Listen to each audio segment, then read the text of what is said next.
Okay, before the board convenes to open session, I'd like to ask if there are any more blue cards in the audience. Once the meeting begins, no additional blue cards will be accepted.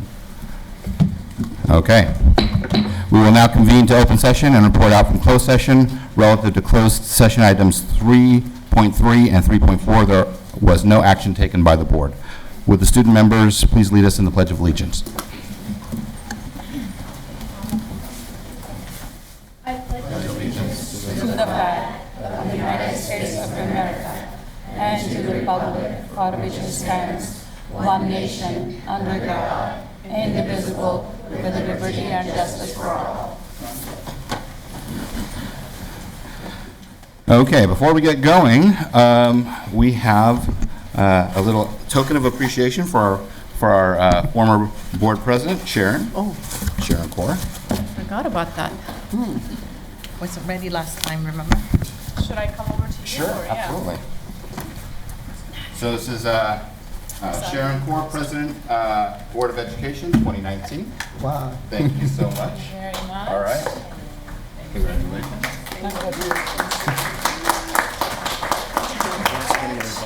Oh, exactly. Yeah.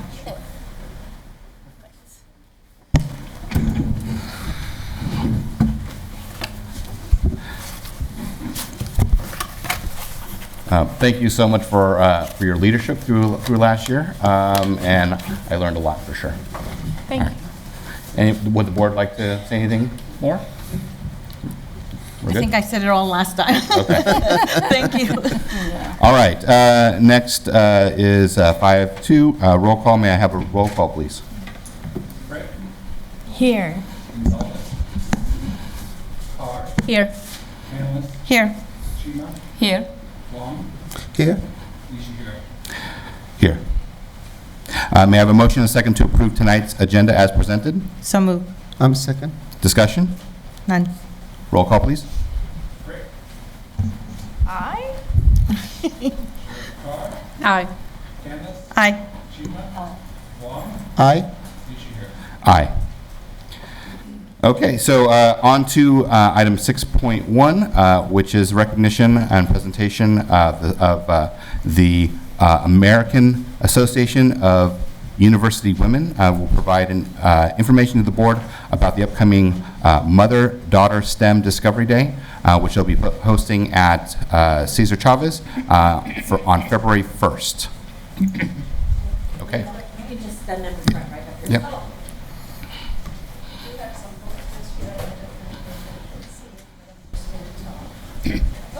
Oh, oh.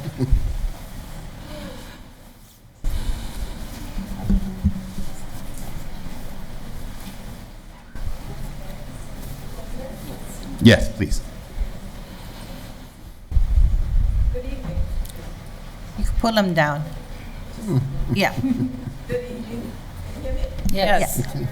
My name is Leda Saldana, and I'm here today as the STEM Education Chair for the American Association of University Women, Tri-City Branch, which is Fremont, New York, and Union City. You could make them lower to, Even lower? yeah, for yourself. Okay, I am short. There you go. Okay. Firstly, I'd like to thank Dr. Thompson for this opportunity to come and share with you all what we, the American Association of University Women, along with the New Haven Unified School District, is doing to bring STEM education, that is science, technology, engineering, and math, to the New Haven Unified School District students. As you can see from that little backdrop that you have over there, the American Association of University Women have been around since 1881. And our mission is to advance equity for girls and women. Now, in an ideal world, this should have been a defunct mission, and we should not even be talking about equity for girls and women. Unfortunately, in the real world, we're not there yet. And although we have made tremendous strides forward, there is still tremendous amount of inequity that the American Association is still addressing.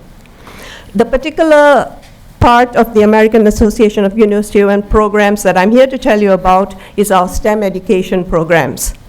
Our STEM education programs are specifically focused on addressing inequity in the STEM area. As most of you know, gender inequity in the STEM area is sadly a reality that we're still trying to address, and especially for those of us in Silicon Valley, we know that for every step we've taken forward, we've taken one step back. So what better way to address this than to try and address this at the elementary school level? And that's what we're trying to do, trying to bring awareness of STEM and also invoke an interest in STEM in girls right from the time they are in elementary school through junior high school and high school.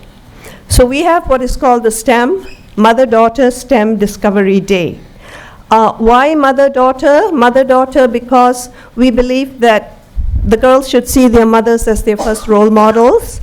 And this particular program that we have, which is attended by mothers and daughters, the feedback we get is that when the mothers and daughters go home, they cannot stop talking to their fathers and brothers about that little fun activity they had today, if they had that particular day. So what is the Mother-Daughter STEM education program, Mother-Daughter STEM Education Day? This is a day where mothers and daughters come and do 45-minute fun STEM activities, science, technology, engineering, and math. These are hands-on activities that they will all do together in very small environments, which is 10 girls to a room, 10 mothers. And what's really exciting is this activity is led by women and girls. So who are these women and girls who lead these activities? These are the women and girls who are what we say on our pathway to STEM. You have 4 of these girls here, and you will shortly hear from them. But let me tell you that thanks to Dr. Thompson and Sharon Kaur, we are bringing this program to New Haven Unified School District for the first time, and we will be having our first program 2 Saturdays from today on February 1st at Cesar Chavez Middle School. We have 80 New Haven Unified School District girls, 3rd, 4th, and 5th graders signed up, and they will be there on Saturday doing these fun activities in STEM and led by girls who are already on our pathway to STEM. So these girls on our pathway to STEM come to us through another program we have called the Tech Trek program. So what is special about these 4 girls standing in front here is that when they were in 7th grade, they were recommended by their science and math teachers, either at Cesar Chavez or Italiong Veracruz, to apply for a scholarship that we offer for a 1-week residential camp for girls only at Stanford University campus, run by the American Association of University Women. This is a STEM camp for 13-year-old girls. The camp is run by women and girls, of women, by women, for women. I'm one of the staff over there, and what the girls do is they are immersed in STEM activities for the week. They get to meet women professionals who are already in STEM in Silicon Valley. And then after 1 week, when they come back to the camp, we take them into what we call our pathway to STEM. And within our pathway to STEM, in addition to continuing to explore their interest in STEM, what we also do is empower them. We teach them self-confidence. We give them opportunities to work in teams. We help them with their presentation, and they then become role models for the younger girls as they come on to the pathway to STEM through the STEM Discovery Day.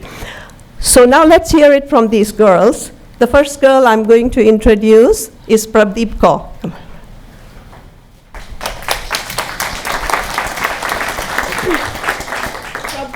Prabdeep was our recipient of the scholarship last summer in 2019 from Cesar Chavez Middle School. I'll let her tell you about her experience. Hi, I'm Prabdeep Kaur, and I'm in the 8th grade at Cesar Chavez Middle School. And last summer, I attended the AAUW Tech Track program at Stanford University. This was a week filled with excitement, the very excitement of learning something new and building things hands-on. The coding class was actually my first experience with coding, where I learned to create a game application, and this really encouraged me to explore coding a lot further. And in addition to meeting with memorable female peers and members of the Tech Track program, I was blessed to have a chance to meet with wonderful and professional mentors. And I hope that the AAUW organization will continue to empower and motivate girls to choose STEM careers in the future. In addition, I was also encouraged to pursue a higher education through this program. And I believe that through this camp, more girls like me will attain their advanced degrees and make themselves professionals as STEM. And with the help of the NHUSD program, with the NHUSD district, we were able to create a Discovery Day event for mothers and daughters to explore the wonders of STEM.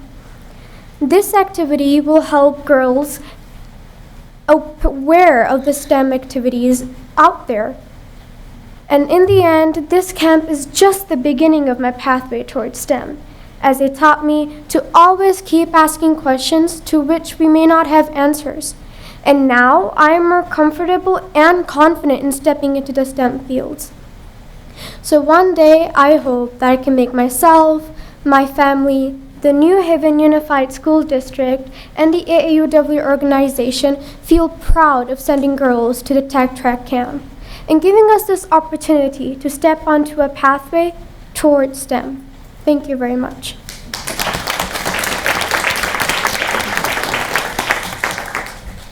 We have Ashley Ramirez here. Ashley Ramirez was our scholarship recipient from Italian Veracruz last year, but she's now moved to Cesar Chavez Middle School.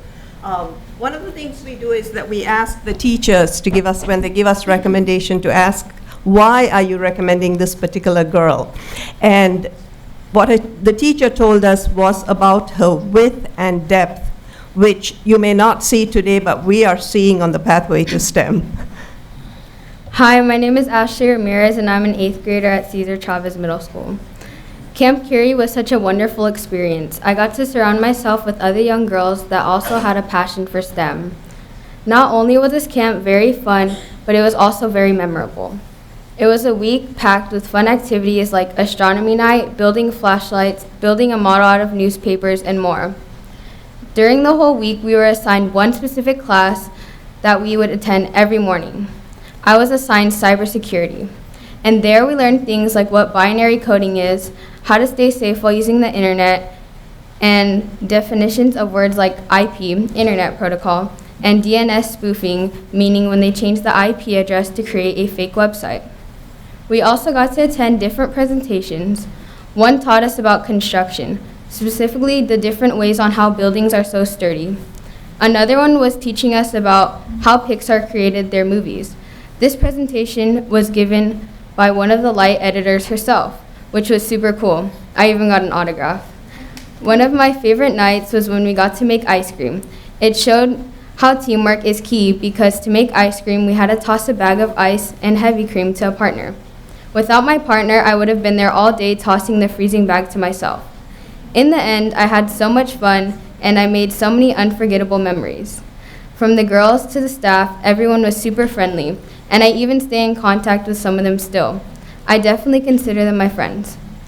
When the camp was over, I was so much more knowledgeable about STEM. In fact, when I get older, I now want to become a cryptologist, which is a person who deciphers codes and puzzles, but also invents them to protect private information.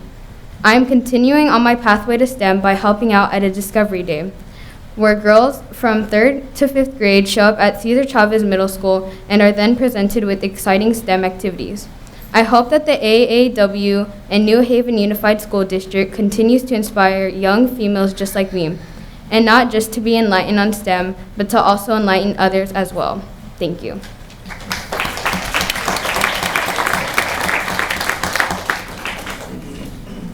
We now have Rachel Portales, also from Cesar Chavez Middle School, our 2018.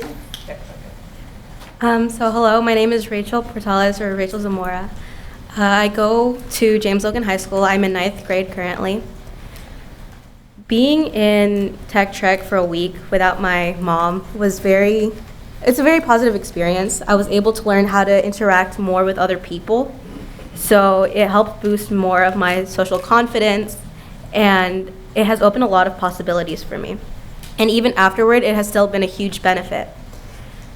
When I was at Tech Trek, we learned that a lot of women face discrimination in the workplace if they are in STEM. There is unfair wages and sexism. I was really scared of that because ever since I was a little girl, I wanted to be an astronomer. And I was like, oh my God, if I try to be an astronomer, I'm not going to be able to have fun at my job because I'm going to be discriminated against. I'm not going to be able to earn enough money as men do. But then I realized that as time goes on, sexism goes down. And by the time I have to pursue a career and have to get a job, sexism will be at a lower rate than there is now. And so my confidence has boosted a lot more from that, and I am still very focused on getting a career in astronomy. Now that I am in 9th grade, I am one of the presenters for an immersion into coding and making their own app at the Discovery Day that there will be at Cesar Chavez Middle. And also because of my involvement in STEM, I am able to be a youth mentor / coach for one of the robotics teams at the elementary schools in this district.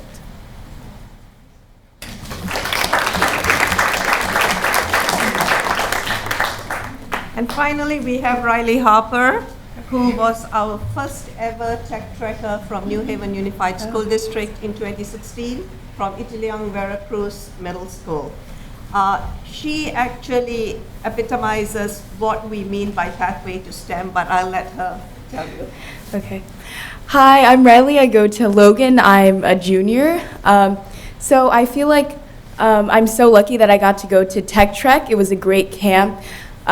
We got to interact. We ate meals together. We were doing projects together, collaborating. It was a great experience all around. But I feel like it really started after the camp because I found myself wondering, like, what's next? Of course, there's all of these careers out there in the future. Like, I know there's all of these options available to me, but, like, how do I fill, like, the next 5 years? What am I going to do? How am I going to pass the time? And then I realized that AAUW, the entire time I was asking that, was actually supporting me because almost maybe it was the day that I left camp, they had already emailed me and they were like, would you like to come back and kind of give a speech welcoming the new attendees? So I was like, yeah, I would like to be involved with that. And then as soon as I gave that presentation, then they were asking me, would you actually like to come back and instruct? Would you like to help younger girls than you with these new projects in different areas? Like, what are your interests? Would you like to kind of assist an instructor in robotics? Would you like to help with coding? And then all of a sudden it's a couple of years down the line and I'm presenting my own projects. So that was a great experience for me. So I feel like looking back, even though it was me taking the initiative, me kind of actively staying involved, AAUW and just the Discovery Day program was kind of the guiding light, giving me new opportunities to take chances and if I felt like I was ready to take them. And another thing that I feel like was great about AAUW in general, but also just Discovery Day itself, was that it just gave me a lot more confidence, of course, in STEM, like being interested in taking more challenging courses, feeling like I belonged in those courses, but also like just in general as a person, advocating for myself, working with people who might have more experience than me, just in general, it made me more confident, like putting myself out there. And then I also feel like the last reason why like it's so great that AAUW, especially Discovery Day, is getting more involved in NHUSD for the first time is it's like the day filled with fun, filled with activities, but it's also just like a foot in the door for all of these connections with other girls, but also like people who are like leaders in their field, people who can kind of connect girls to where they want to go. It's not just a camp where like a few people might get in, it's open to the entire community. And I feel like that's just like great all around for confidence building, for building interest, and it helped me, so I feel like it can help everybody else. So, yeah. Thank you, thank you. So that's it in a nutshell. You have seen what we're doing, what we're trying to do is hope that with the STEM Discovery Day that we're bringing to New Haven Unified School District, we will have more and more girls step onto their pathways to STEM, and hopefully, I myself am an engineer with over 30 years of experience in Silicon Valley, and my fond hope is that with these programs, when the younger girls get to their careers, they will not be the only woman in the room as I usually am or was. So with that, thank you again. Thank you so much for giving us this opportunity to bring this program to New Haven Unified School District and to make a difference to the girls here. Thank you. Thank you. Thank you so much. Would the board like to address? Yeah, I was going to say, before you remove those, can we see what those posters are? We didn't get a view of that. I did do that very well, Yeah. and I was hoping that I could display for the table. So we have here, if you see, is the pathway to STEM. So we start with STEM Discovery Day in third, fourth, and fifth grader, and then we go to tech track in 7th grade. And then we have the same girls come back to the pathway to STEM, be mentors to the girls in third and fourth grade, while continuing to develop their own pathway to STEM in high school. Thank you. And these are just photographs of all the fun they have. You'll see it live at Caesar Chavez in 2 weeks. Okay, Thank great. you. Does the board Yeah. like to comment? Do you mind if I go first? Okay. Yeah. Why don't we start? Actually, Yeah. do you have it? I just wanted to say, I actually never heard of this program before, but I feel like if I had known about it, it would have been something that I totally would wanted to join. So I think that we should just spread it more to even younger grades so that they can learn it from a younger age, just to see if they would like it. Yeah, well, first of all, I want to thank you, Letta. You worked so hard on this. And I believe we initially talked about this back in March, April timeframe. It almost took a year for us to get to where we are now. And February 1st is literally 2 weeks away. I'm so excited, and it's happening at Cesar Chavez Middle School. I think as Riley, the last student, right, Riley? And as she had said that she kept getting opportunities to either speak or to present her own projects. And that not only builds confidence, but I think it's an encouragement for a lot of the girls that we often don't hear. You know, we are the ones that usually don't like to raise their hands. So I'm so glad that she took on every opportunity and said yes to every chance she got. It's wonderful. And I think, as our student board member said, if more people had known about this, they would have participated. And up until this year, this was happening, but it was happening in our neighboring city. It was happening in Fremont. Even though we were submitting some of our students, but they weren't making it there. So that was the whole focus when Letta and I started talking, and I said, we need to bring this to Union City. Make it easier for our community. Not only that, we decided that half of the registrations should go to students from underrepresented or Title I students. We actually had a hard time filling those positions, but I'm so glad that 40 of the seats, 42 of the 80 are actually for students who are qualified for free and reduced meals. That's unheard of, right? So I think that's where the need is the most. Obviously, as a female who also went to school for bioinformatics, computational biology, I was often 1 or 2 or 3 students, female students, in a class full of men.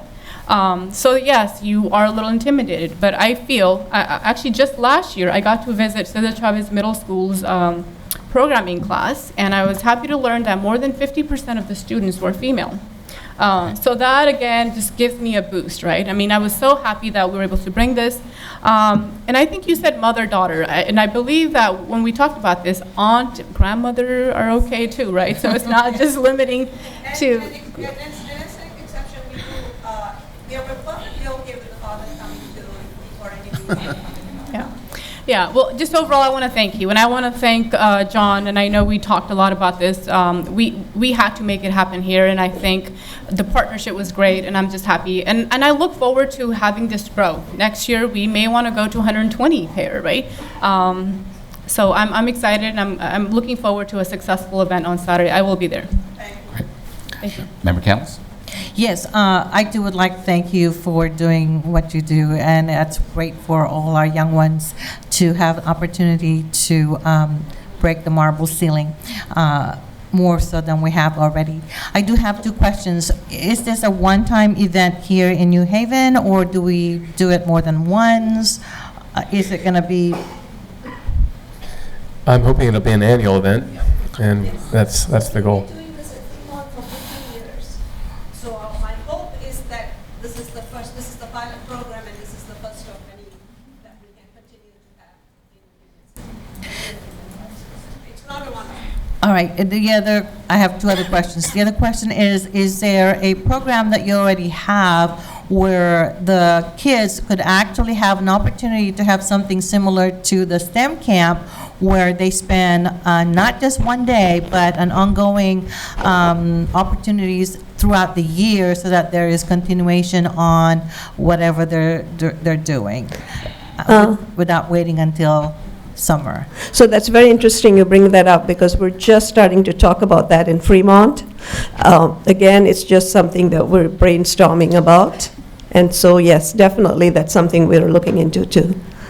Thank you. The other question is the STEM camp.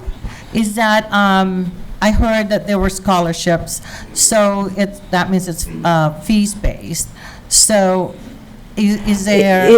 It's completely on scholarship. The parents cannot pay. Nobody can pay. The funds are raised by the American Association of University Women, which is why we're limited to the number of scholarships we can offer. Yeah, it's completely free. That's great. Thank you so much. Yeah. All right, any other comments from the board? Member Chima? I will keep my comments short, so thank you so much, Letha, for your leadership. I have known you through the League of Women Voters. Yes, for so I know. long. I recognize the name. It was on my plate, but then thank you, Sharon, for taking over, because we can do only so much. And also thank you for providing the fair share to Union City. I have been always asking that. Where is it? Three cities, Union City, Fremont, and Newark. Where is the Union City share? Thank you for bringing that program to Union City. And I look forward to participate and help as much as I can. Thank you. Thank you. Yeah, I'd like to thank you for the what you do, that especially you encouraging the young girls and to searching for the future in the advanced technology field. That's wonderful. Thank you. Thank you. I would just like to say that I am blown away with the confidence and poise and presentation of the students. I think that's what we should all strive for, and they've been able to accomplish what most adults actually can't, which is get in front of a big room and talk to people. So that's a wonderful attribute that I think we should all encourage. That's the empowerment we talk about. Wonderful. Dr. Thompson, anything? Yeah, I just want to thank you for bringing this to us, and we're glad that we can be partners with you. Hopefully, the first of many to come. Thank you, and thank you, Laurie, for your help. All right, thank you. Moving on to item 6.2, our Chief Business Officer, Annette Heldman, will provide a review and an update of the district finances based on the recent governor's January proposals and options for district-wide reductions for 2021.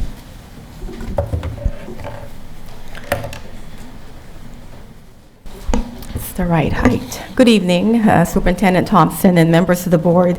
Annette Heldman, I'm your Chief Business Officer. So on the 10th of January, as it happens every year, the governor releases his initial proposals for the upcoming year state budget. So what we then do in fiscal services is we would then recalculate based on the new information, look at our revenues and any other thing within our unique district structure to make sure that everything is updated. That includes, of course, our enrollment, ADA, and any other key factors that impact our state revenues. So in this particular presentation, though, we also wanted to review certain pieces of information going back to last summer. The budget is very fluid, so I think it's important to actually look at these things, where we were and what it looks like now based on new information and what we are looking like in the future. So most of you, especially those who served in the district bargaining team, will remember this list. This list actually was included in our AB 1200, or what we refer to as the public disclosure. You know, every time a school district settles with their employee groups, we actually are required to certify to the county office that we can meet those obligations and that we have areas that we can look at in the event that we are not able to not only meet those obligations, but also maintain a 3-year balanced budget. So it's a reminder that this, we actually referred to it. It was essential for us to be able to illustrate to the county office at that time that we have a framework of cuts that we already can look into, should the need arise, should the projections don't pan out to what they were, based on the information we knew at that time. So this is, again, a review of where we were just this past summer. So I mentioned earlier that the budget, any other school district, it's very fluid. What I'm trying to illustrate here is for each of these fiscal updates, what our multi-year projection looks like. So to read this, when we adopted the budget in June, it did not include any retro payments or salary increases, and therefore at that time, and I think I can use the pointer here, in June, we looked at our multi-years and we said, and at the time, the 3 years were the 1920, 2021, and 21-22. We now added a fourth column because in just a few weeks, we will be developing our 2021 budget, and therefore the new 3-year projection will then be changed to 2021, 21-22, and 22-23. So going back to what I was explaining earlier, in June, without any retro payments, any salary increases, we developed that budget. We said that we could balance 1920, we could balance 2021, but we were looking at a nearly $7 million in budget shortfall for 21-22. And then in June, as we had to close the books for 18-19, while the multi-year is actually not included in the unaudited actuals, it's not a required analysis by the state, we simulated those numbers because by that time we had new information. What was that new information? It was the retro payments for the settlements that we agreed to. So when we looked at that, now we have the 18-19 retro payments, those numbers changed. We could balance 19-20. We now have a budget shortfall for 2021 and a larger shortfall in 21-22.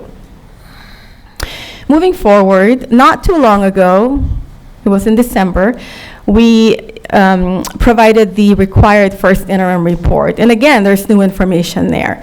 By the time we created the first interim report, we've already closed the books for 18-19.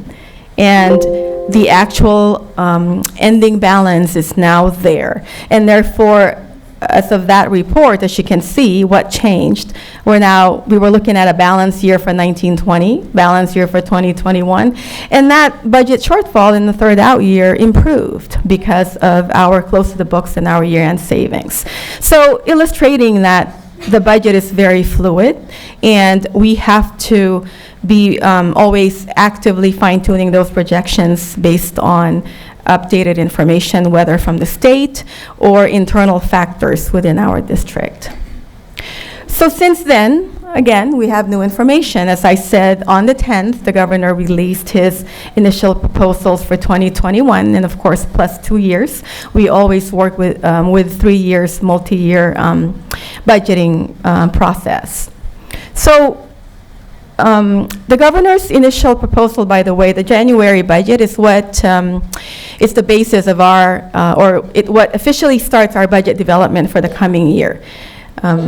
While back in November, and just to, not to digress, but in November, every November of every year, the LAO actually releases a report. In fact, at that report in November, the COLA was projected to be 1.79. But we don't use those. We actually use whatever comes from Department of Finance, which is the governor's proposal. So that now will trigger our budget development process. So this list actually provides the statewide factors that impacts public education K-12. There are other things in the governor's budget because that is the budget for the entire state. So what I'm putting here are the highlights that actually would impact K-12 public education. So as you can see, I'm not going to read all of them, but there's an improvement based on the November LAO COLA from 179 to 229%. Now, it's an improvement from the November talks because they were not official, However, it is a drop from the previous state enacted budget. In a few pages ahead, we will actually show what this means in dollars, because we don't budget in percentages, we budget in dollars. So we're going to show what that is estimated to. There are other proposals in the governor's budget. As you can see, we have some monies that are being proposed for special ed base. There are some one-time proposals right now. All seem to be tied to certain things. And then there are also other things that I put them in a different category. What is important to know at this point is a lot of these are still half-baked, as they are this time of the year. This is just the beginning. It's the first move of the governor. Now the legislature process begins. It needs to go through the houses, and all the negotiations happen from this point on. So we talked about what are the proposals. This page shows what is not included in those proposals. There was a lot of discussion actually that perhaps 1920 could repeat itself in terms of the one-time investment that the state provided for pension benefit cost. There was none of that in this proposal this time. There were also no higher or increase in the LCFF targets. What that means is we're just at that minimum. Whatever was promised to us at the onset of LCFF in 13-14, that is the target. It's been met. It's not going up.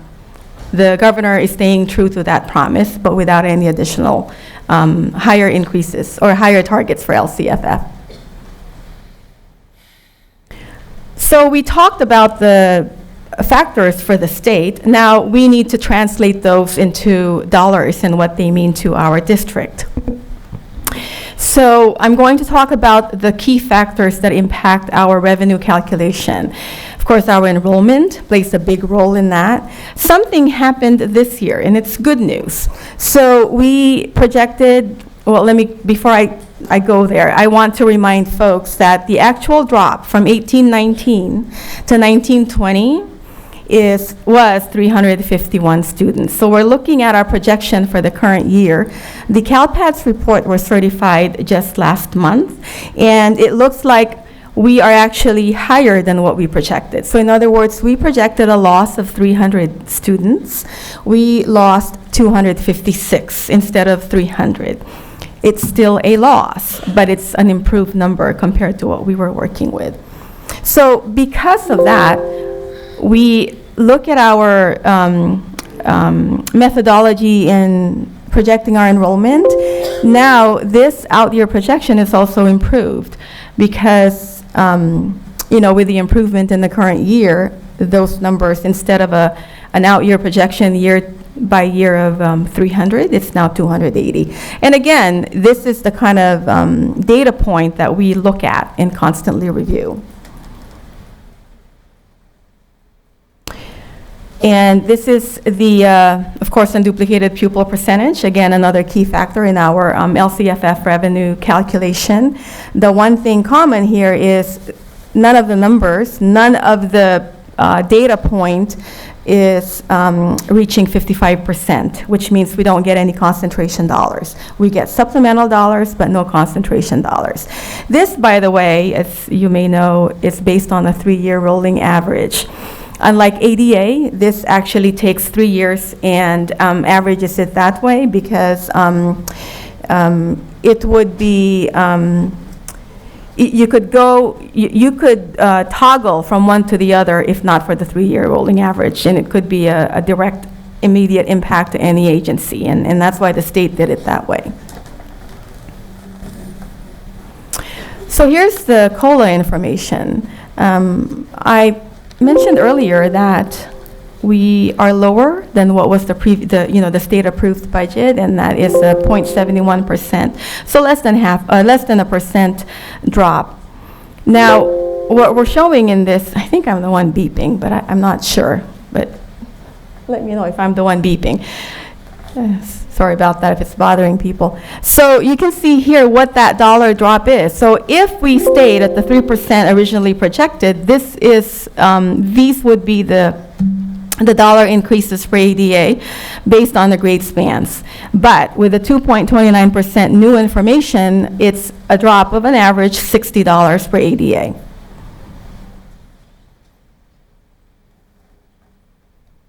Okay, so now we have the key factors.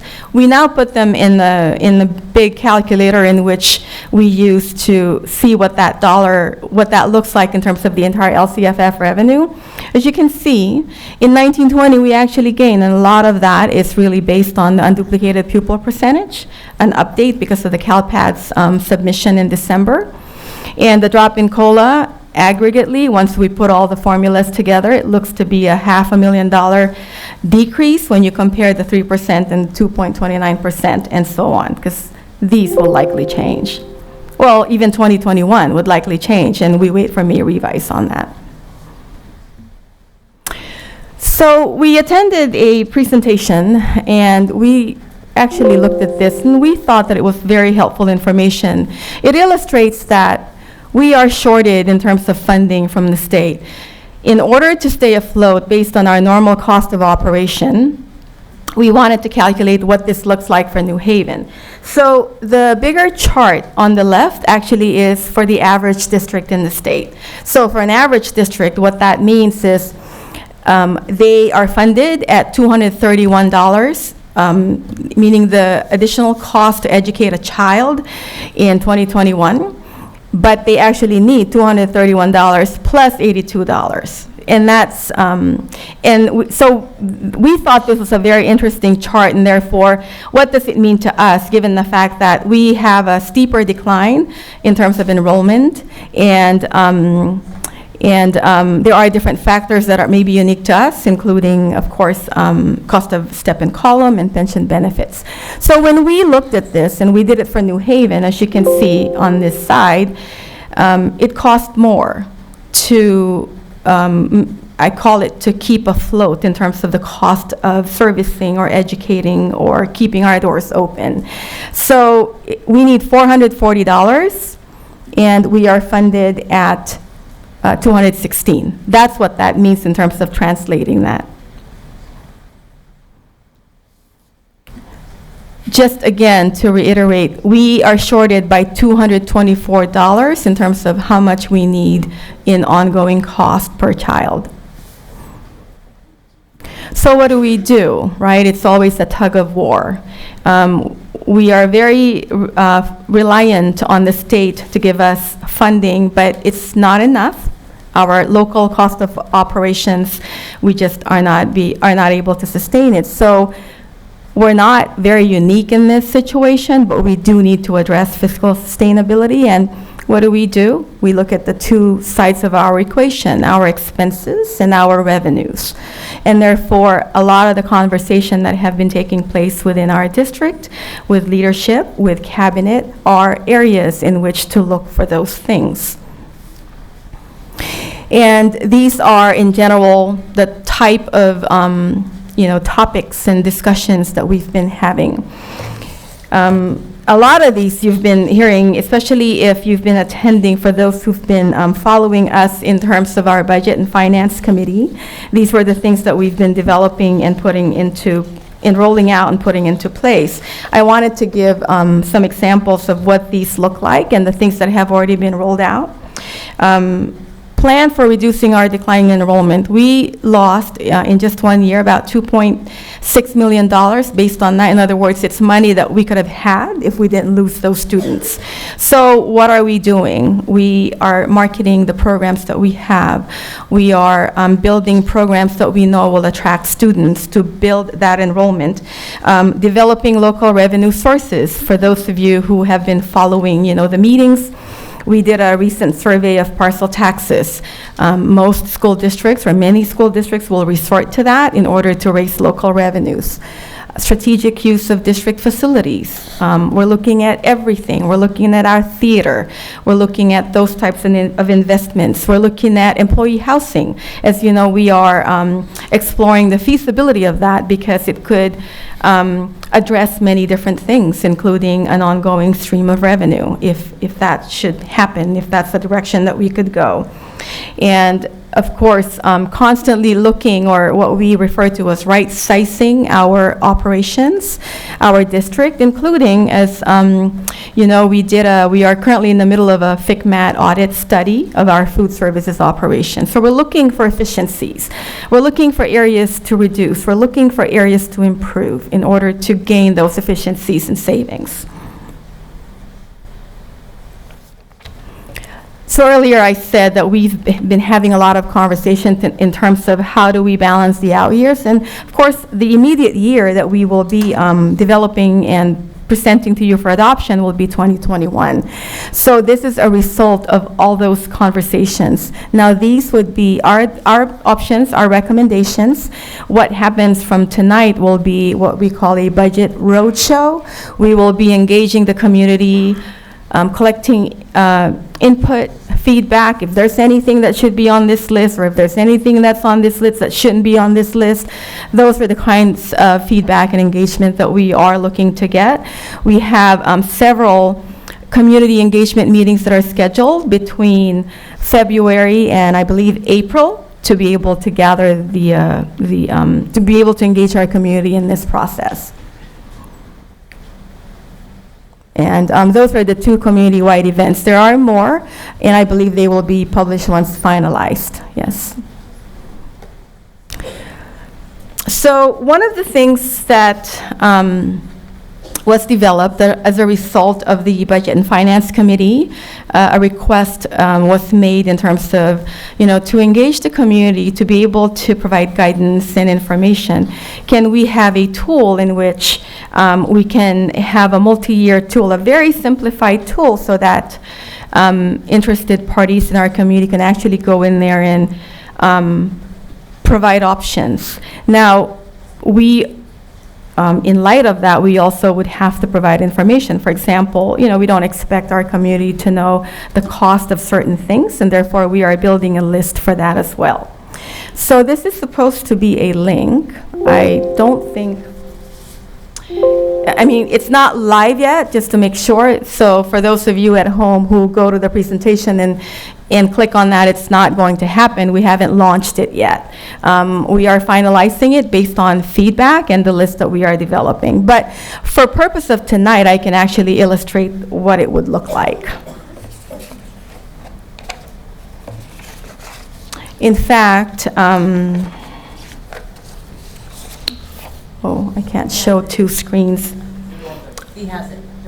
You have it? He has it. Who has it? He does. Okay. I'm trying to open it right now. Okay.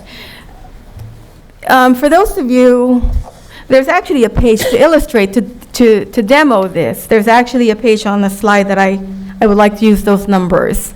If you have it on your agenda, it's slide 10.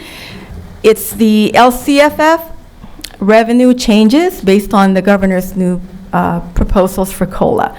That way we can show what that, once inputting certain numbers, what it would look like in terms of our 3-year projection. Annette, Yes. while we're waiting, I can just add a couple of things. I'm really encouraged to see all of you out here tonight that want to speak to our budget reductions, because this is a really critical issue, not only facing our district, but facing the state. Locally, tomorrow you'll see on our website by mid-morning a budget update section where you'll see Annette's budget simulator link will be loaded there. You'll see a more detailed analysis of the budget reductions that are being recommended in our local factors. We'll provide budget information there, FAQs, things like that, so you can constantly see updated information that way. A list of all of the community engagement opportunities to come out and provide input. This is the start. The budget reductions you're seeing are the beginning. The list that will go to the board in June will be different. And that'll be based on community input, based around our goals and our community needs. But we have a problem, folks, a big problem. In the states, when you see that the average district is underfunded per pupil by $82 per student statewide, your average district. That's a problem. You can't survive like that. We, because our fixed costs are higher, we live in a more expensive area, $224 per student is what we're losing. We're spending that much more than we're getting just to provide the basic fundamental components to educate our children. That is a structural problem. There's a big movement afoot. You'll see a resolution on our board agenda for it's the Full and Fair Funding Education Coalition that has the name just slipped out of my mind. It's Fund Education Week now. Fund Education Week now. Thank you. That is the resolution we're passing. The first week of February is that week where districts across the county and actually across multiple counties are banding together to try to create this awareness. So we're passing that. Our first budget community forum will be during that week. We've got a problem, folks. We need your help. We can continue to make budget cuts and budget reductions, which is what every district will have to do from here on out that doesn't have a local revenue stream to offset the cost, the extra cost that we're not getting from the state. So until that happens, we are going to be in this environment. Not just us. This is true for every district in a COLA-only environment because that's all that we're getting. And when they drop COLA, you saw what happened here. The drop from the projections to where we are now costs us another $500,000. So in other words, the $2.6 million that we've penciled in, if you look at our list, we're not even quite there yet. If this COLA sticks, we're going to need another at least $400,000 on top of that to really move forward. We're lucky. We have a big ending balance, which is going to carry us through this year. It's going to help get us through next year.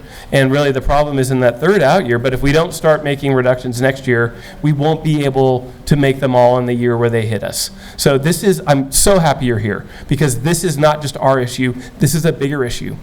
But the good news is lots of opportunities coming up where you can provide input as well and learn more specifically about where we're at with our budget. So Annette, would you like are me we ready? to describe the tool? Yeah.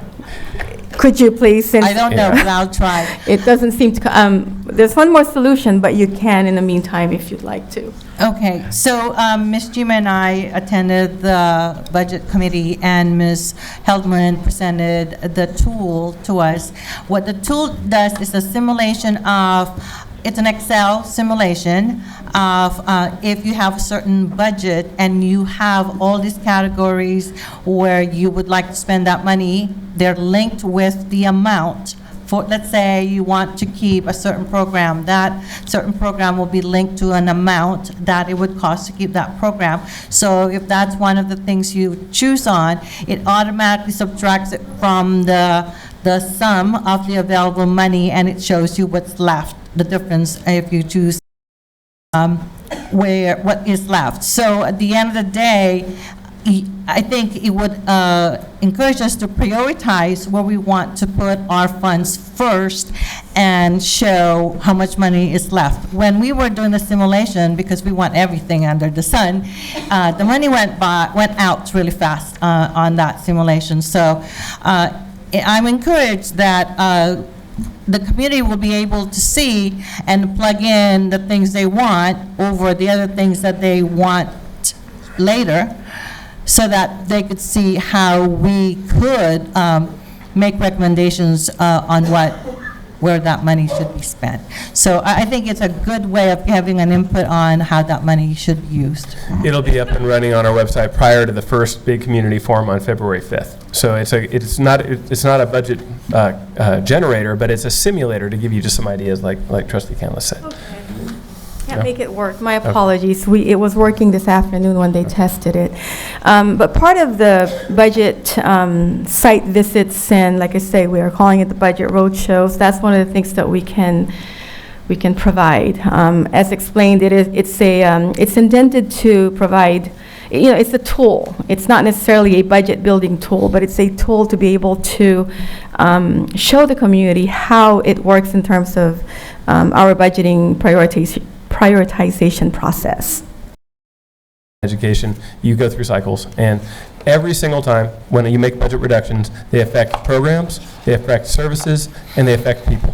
And that's just the bottom line of the way it works. And so I'm really glad the board adopted our strategic action plan and goals in December, because that allows us to really focus and prioritize where we're heading, how we're spending our money, and where we're making our cuts. If you take a look at the cut list, you'll see that it's good to be very intentional about recognizing, for example, if you cut a counselor, well, if you look next to something like that, you'll see goal 2. Well, what that means is cutting counselors will impact our ability to implement goal 2. It's absolutely a fact. We can't help that. But we still have to, at the same time, balance our budget, get leaner, create efficiencies in our budget, hopefully, when we can, create an operational efficiency. For example, we're looking at relocating our central kitchen, which is located in an office park, to the Logan campus. And if we do that, we can rent out, ideally, the facility it's in and generate, if we get anywhere near market value, up to $300,000 a year in rental income. So that's the kind of thing that we're looking at first. The last thing we're looking at is the things that impact the classroom. And that's really, but if you take a look, it's tough. There's a lot of a tough decision that have to be made. But again, none of this is easy, but with your help, we're going to get through it. And hopefully we'll get some relief by the state at some point. So there was actually one more slide. It really just talks about what's next. So we have the governor's budget. We will be engaging the community between now and April. We have several meetings I know that are scheduled. And then we are actually already started, and this is a time of year where it's like a twilight zone for us. Not only have we started developing the budget for the coming year, we also have second interim. So all of those things will have to, work in alignment with each other. So, and of course, by June 16, we would have to adopt that budget and the new 3-year LCAP plan. The budget is fluid, and that is why we have the opportunity to keep fine-tuning and recalibrating our projections. We're looking at enrollment and all the key factors that we need in order to do that. State funding doesn't fully fund our needs to stay afloat or to continue those services in certain levels.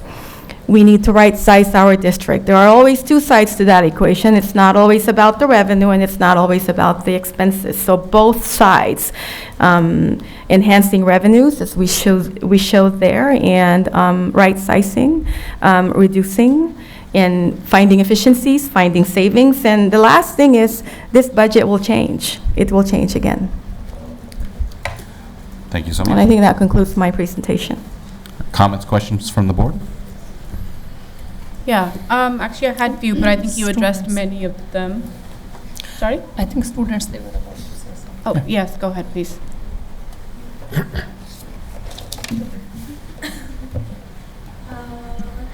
I'm definitely looking forward to the budget prioritization tool, because I think it allows students to understand what's really happening more, because I know it's definitely confusing for me, and I think if you just make it more hands-on and more available to the community, I know that it'll help them understand what's going on more. Yeah, I just want to add, the challenge actually when I was doing this is how to make it simple, because the district budget is, it's not a few line items, it's hundreds of line items and a lot of moving parts. But in order to really want to engage and get that feedback, we need to be able to make it in a way that people can digest it and understand it. This is something I do every day, but not we have varying levels of understanding and interest in terms of this finances. So to your point, I think that was the hardest thing. Oh, here it is. The hardest thing for us to do is how do I make it simple? How do I make it so that it's actually useful? And hallelujah, it looks like it's up. Let me see if it's,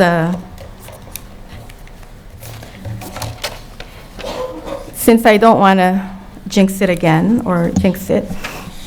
In a previous slide, we actually showed, when we looked at the LCFF revenue, that in the current year, we actually gained because of unduplicated pupil count of 80-something thousand. But in 2021, it's a drop from 3% to 2.29, which is 550,000. Let's round those, but I really want to illustrate what this would do for us. So let's see if I could do it.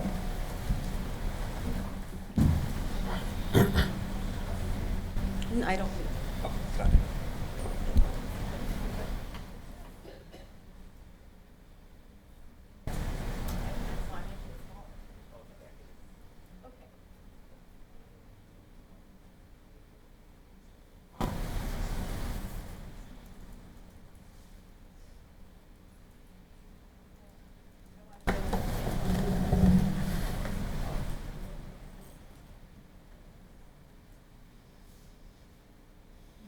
So you see the yellow line, I mean, it's hard to miss right at the very bottom. This actually simulates our multi-year as the first interim. That's the $8 million budget shortfall that I was referring to earlier. So this reconciles to our latest approved budget, which is the first interim report.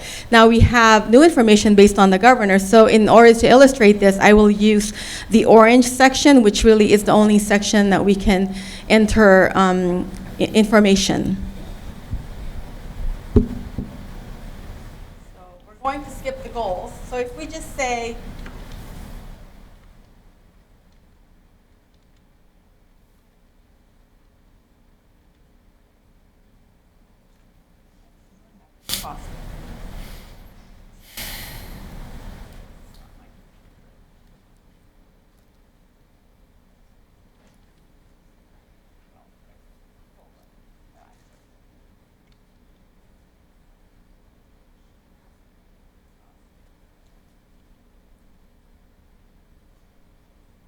that assumes to be ongoing.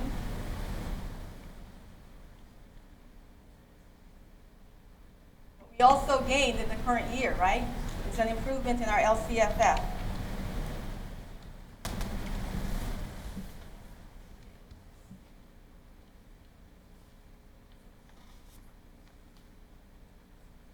Since I cannot enter in 1920, assuming the 80,000 is ongoing, which it is because it's LCFF, let's count it twice in 2021. So that's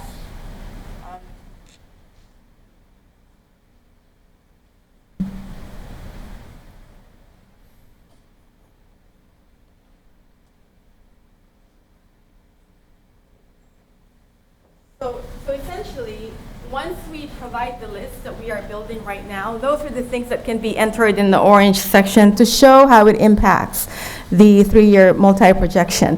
The one thing, as you can see, we don't have very many numbers here, and that was the key. However, there's still there's an ability for the public to actually look at what's driving these numbers. As I mentioned earlier, these numbers, these income, expenses, and the totals before the orange section all reconcile to our first interim report. One of the things I want to show is something that everyone, I think, we've been using this in our other budget updates, is to be, well, yeah, it's not working. Okay, never mind. Something's not working. But those are links to the more detailed information in terms of the multi-year. It's just not opening. But the income line and the expenses line. This is at this point in time, the most simplified form that we can think of without taking any information away that still reconciles to our latest budget of record. Can I add that you will be providing a list of those items linked with the value, dollar value? Yes, yeah. We will provide a very simplified instruction on how to use this. And we're actually talking about, someone suggested to do like a video, on how to, a tutorial, and also a list on what those options are with corresponding estimated amounts.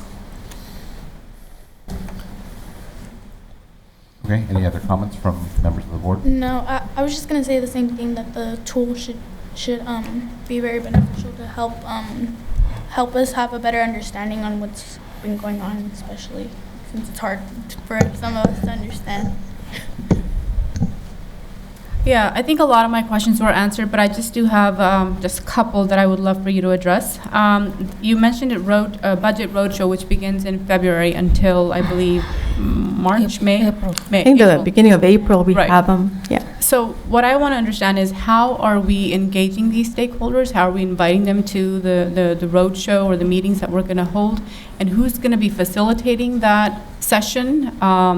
One of the feedbacks, because I know that we had asked for a budget session to engage, public community members and just help them understand. One of the feedbacks that I had heard personally was that I think you had mentioned it, you try to make it as simple as possible, but this is budget we're talking about. We're talking about, $130 million of, ongoing expenses and revenues that we deal with. How do you make it as simple as possible, and how can you, if you are the one who's going to be facilitating it, maybe you don't have to have an answer now, but I would love for you to make it as friendly and also allow community members to provide their feedback.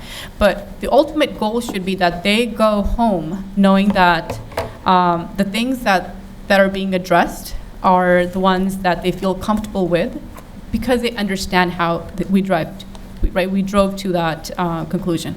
So I think that's just one thing, how we're inviting the stakeholders, who's going to be facilitating it, and then just be mindful of how that information gets disseminated and communicated to the community. My other question or just a thought is if you could maybe explain how COLA works and what that money is used for. I know we had a lot of questions in the past about how COLA is to be used according to their understanding, but how we as a district is to be using the COLA money. And then my last comment, and then I'll let you address all of those, is I know we're already getting emails. Our focus has been, even in the past, and even, at least I can speak for myself, is to keep those budget cuts away from the classrooms as possible. But we have such high fixed costs that it's almost inevitable not to touch those. So, as much as we want to stay away, know that we're not intentionally doing that, but we can talk about more of this as we progress into our roadshow talks.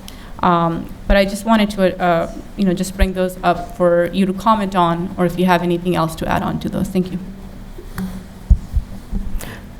I can probably address the first part the best.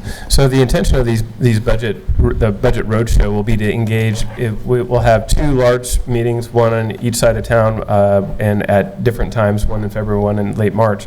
But all of them are intended to be working sessions, and all of them, the budget, it's basically gathering more input related to the goals. So the intent is to have everybody come and break the larger group into subgroups by goal, and then to really get input from the entire group per goal, where we can share what we have proposed, what the budget reductions are, and then get priorities goal by goal by goal, and give each group an opportunity to address each goal and gather that input. We'll curate all of that information from each of the sessions, put it together, and then we'll be able to make not only build our budget on that, but it'll also help us build our new 3-year LCAP plan as well.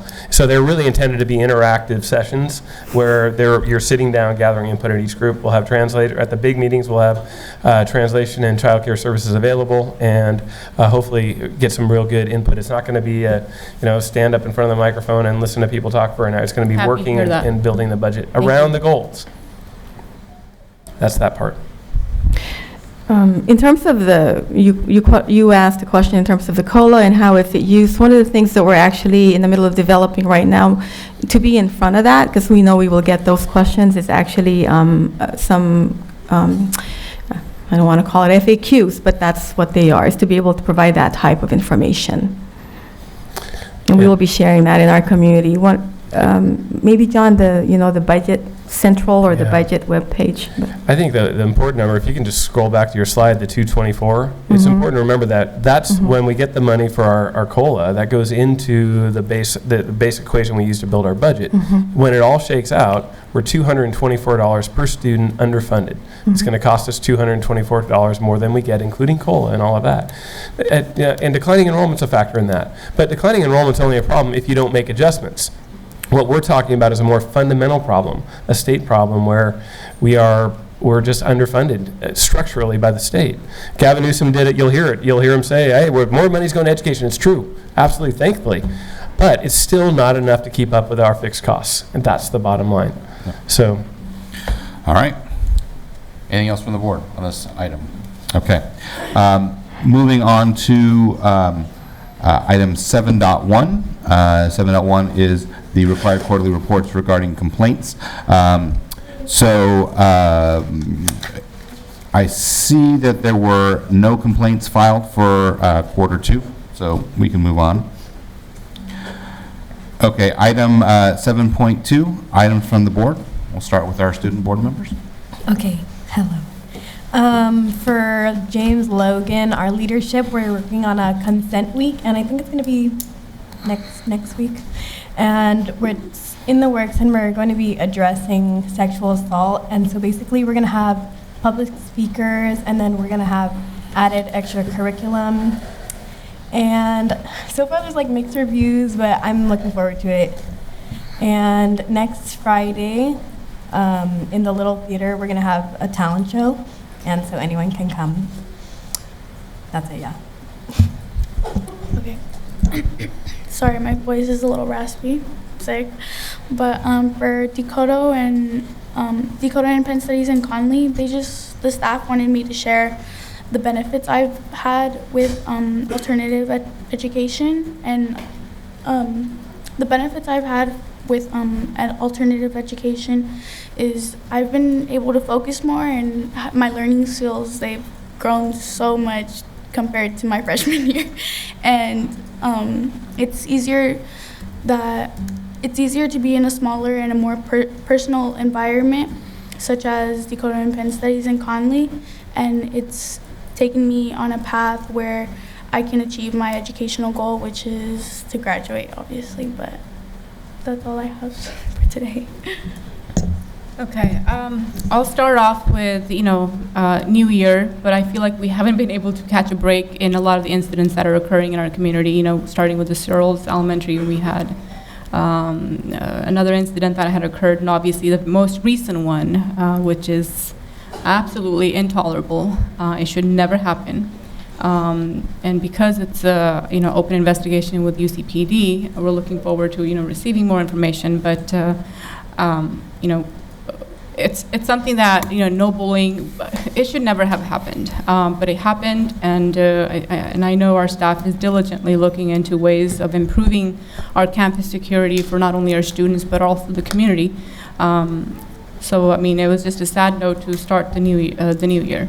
But on a positive note, I would just say that just over this Sunday, the weekend, we were able to collect this nonprofit organization that I'm part of for the second year in 3 years. We were able to collect donations for our students, our kids in the community through Sahayta. And Nancy George was present on Sunday to take those donations back to Family Center. It was estimated that the donation estimated to be around $3,000. So this was actually a huge increase from 2 years ago, which was estimated to be around $1,200. So a lot of community support is out there, and Nancy is great about seeking that out. I'm happy that we were able to collect those donations for our community members.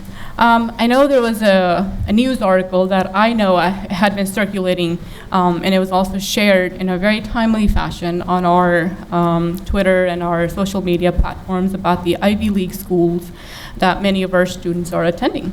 I would like to remind the board that 3 years ago, when I had asked for one of our students to come forth and be recognized, Ria Aurora, I don't know if you guys recall, she just last year graduated. She was the coach, a robotics coach at Guy Emanuel. She was one of our students that was accepted at MIT. So I think to put a face to that number, it's beautiful. So we're 19. I don't think we should measure our successes on who gets into what school, but it's always nice to see that we rank very top as well. I also want to thank Annette Haltman for providing our BC on the food concern that was raised, and I know some of our students that also concurred about on the issues about either expired or stale items that were sold. So I was happy to see some new procedures were put into place. So thank you for that. And I think just the mother-daughter event. So the person that I just mentioned was an MIT student. Her sister, who is following her footsteps, is also a coach, coaching the robotics team at Guy Emanuel. She will also be one of the leads at the STEM Discovery Day event on Saturday. It is happening at Cesar Chavez. anyone is welcome to come. And I hope that this is a program that we continue to bring back year after year. And I think it's important for us to support these kind of programs, especially when we are in a budget downfall. You know, some of these programs don't cost us much money if you think about it. A lot of it is, you know, if there's a support from the community, if the participation from the community, then they will revive. If they don't, then they just die down. So I'm hoping that we have a full support from the community as we had seen this year, and looking forward to it coming every year. So that's all I have. Thank you. Thank you. Member Canlis? Thank you, Ms. Cordoza, our wonderful sharing. Welcome back, everyone. It's 2020. It's hard to believe that year goes by so fast, and we have a lot of work to do. But with that said, I'd like to start with what we already started talking about, the Budget Committee. We did have a meeting last week? It seems like a long time ago. And at that meeting, Ms. Heldman presented the tool that we just saw, the governor's budget, as you saw, and also a presentation on the results of the partial tax survey. And we'll discuss that a little bit more at the report from the Finance Committee in the next few minutes. I would also like to expand on what Superintendent mentioned regarding the Fun Education Week Now event. And as everybody knows, we've been talking about the budget, and this group,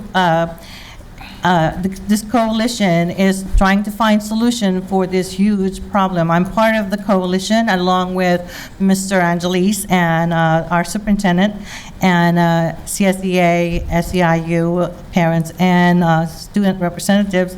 The week is on February 3rd to the 7th, and the objective during this week is to make sure that we let the community know what school districts are going through, because really not everybody is aware how hard it is for a lot of the district financially in making ends meet. So I would really encourage everyone to make sure that they help us in supporting this week. And I think our superintendent has reported some activities, which includes the road shows and the first one. Did you want to talk about them before I continue this one? If you like. Yeah, I mean, we'll have a variety of things, sending letters to our legislators, having a social media campaign that week, having our big budget forum, and sharing a lot of other information in a variety of ways about the structural underfunding problem we have. And toward the end of this meeting as well, we have a resolution that says that we are supporting that as well. So we're going to need your help in making sure the public is aware of this situation and be part of it, because we are looking for a possible solution. It's not going to be overnight thing. It's going to take a lot of time, because we are working on trying to convince legislators and changing their mindset regarding how to divide that pie, because they have other things to think about. But we really need to claim our share for our students and for our employees so that we could adequately address this huge deficit that we have.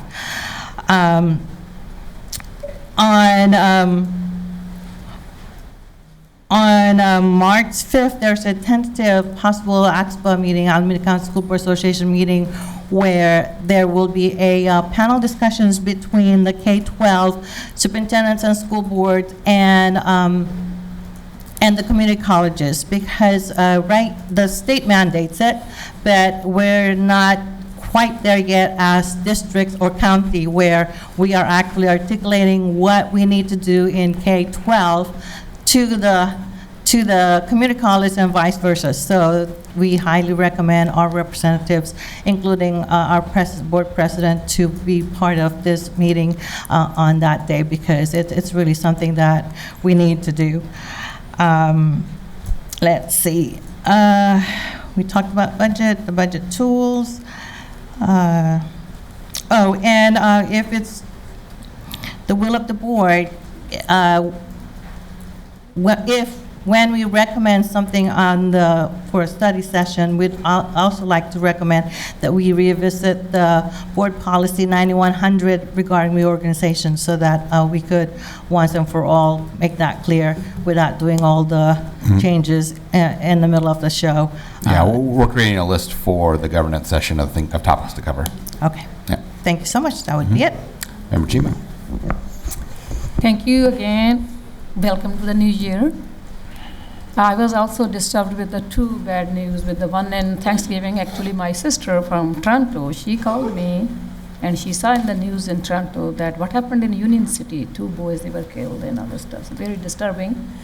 And the latest news, so we don't want to see that kind of news coverage in our schools. That's contrary to the, we are trying to market our programs in our schools. That kind of defeats the purpose. So hopefully we will take better care of that kind of problems in the future. From the items from the board, I was able to attend Chinese immersion program meeting here in the district.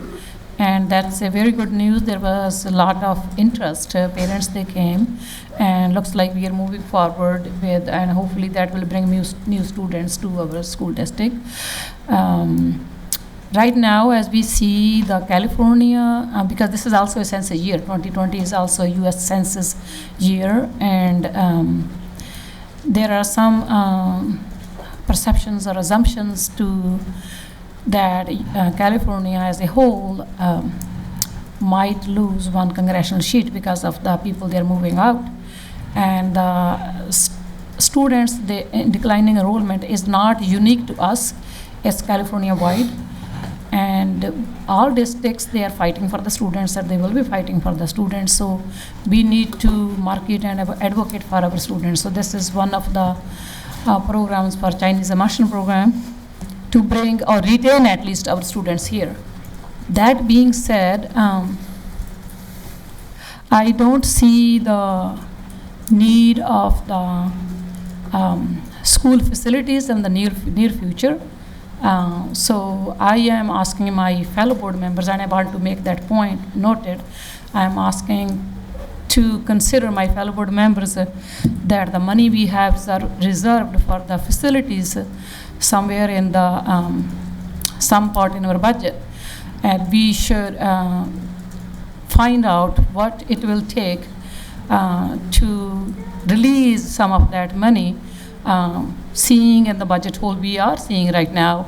So we should consider to tap into that money in the future in the coming meetings. So if board members they want, then they can we can ask our superintendent to take a look into that money, because from the last year on, we've been seeing the budget cuts and reducing the programs, everything. Community values those programs, so we need to keep the cuts away from the classroom, and we need to save some of the programs which community values. So for those purposes, we need to take a look into if we can tap some of those funds. So this is my my personal opinion. Also, could I ask you to bring? We're going to have a consensus agenda item a little bit later, and that's where you're able to, ask the board to direct staff for further. Let hold on to that so that we can actually get it recorded at the right point. I just want to make it, let it know or be recorded at this point. Yeah. Okay. Yeah. Great. Thank you so much. That's it for me. And I'm looking forward to have my Mission Valley ROP board meeting this Thursday, where our more than 1,000 of our students from James Logan High School, they participate in Mission Valley ROP programs. Thank you. Thank you, Member Chima. Yeah, I will be very simple, and just a couple items. Number one, and in 4 days, and is the Lunar New Year, Chinese Lunar New Year for Roch, and best wish everybody, and yeah, that's 25th, I believe, January 25th. Number two, and just like Member Sepji and mentioned, Chima mentioned, and the Chinese mentoring immersion program responded very well, and we have a 2 parents' night information in the night. It responded very good, and yeah, lots of families, even the kids are just 1 year, 2 years old, they come to get some information. And the neighbors like Fremont and Hayward, they also try to ask information. Okay. Number 3, and yes, during the break sessions and New Year's, and we have lots of talking about the Measure U, and I think we can talk later, and because this is the state issue, city's issues, and they also affect to us, and what's our what respond for the Measure U, and that's for the primary elections, yeah. Okay. All right. Thank you. I just have a very short. I'd like to request a moment of silence. We had a former Logan student that was passed away in a traffic accident off of Union City Boulevard, Eli Singer. This was a few weeks back. I worked with his father on the school site council over at IVC. So just maybe a 15-minute moment of silence. 15 seconds, sorry.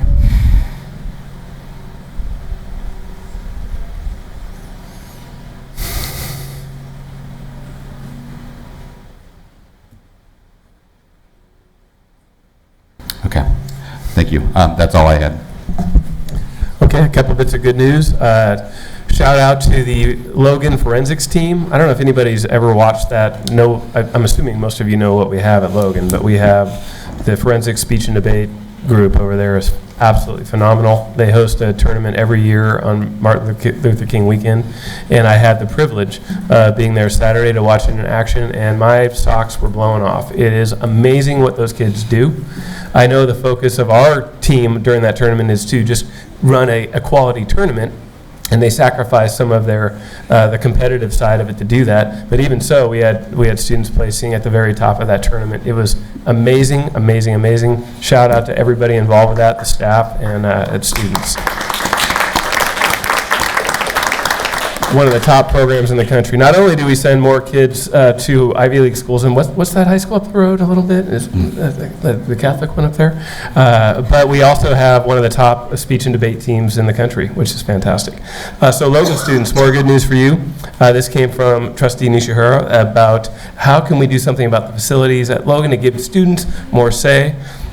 Starting at the end of, hopefully, beginning of February, you'll see signs up in every bathroom, one inside, one outside, that allow you to quickly let us know if something needs to be fixed. It's a big school with a lot of kids and a lot of bathrooms, and despite the best efforts, we can't always get our staff there to clean them when they need to be cleaned or they need repair. So you'll be able to use your cell phone, we know you all have them, to text us or scan the QR code and just put in something like, bathroom 402 needs soap.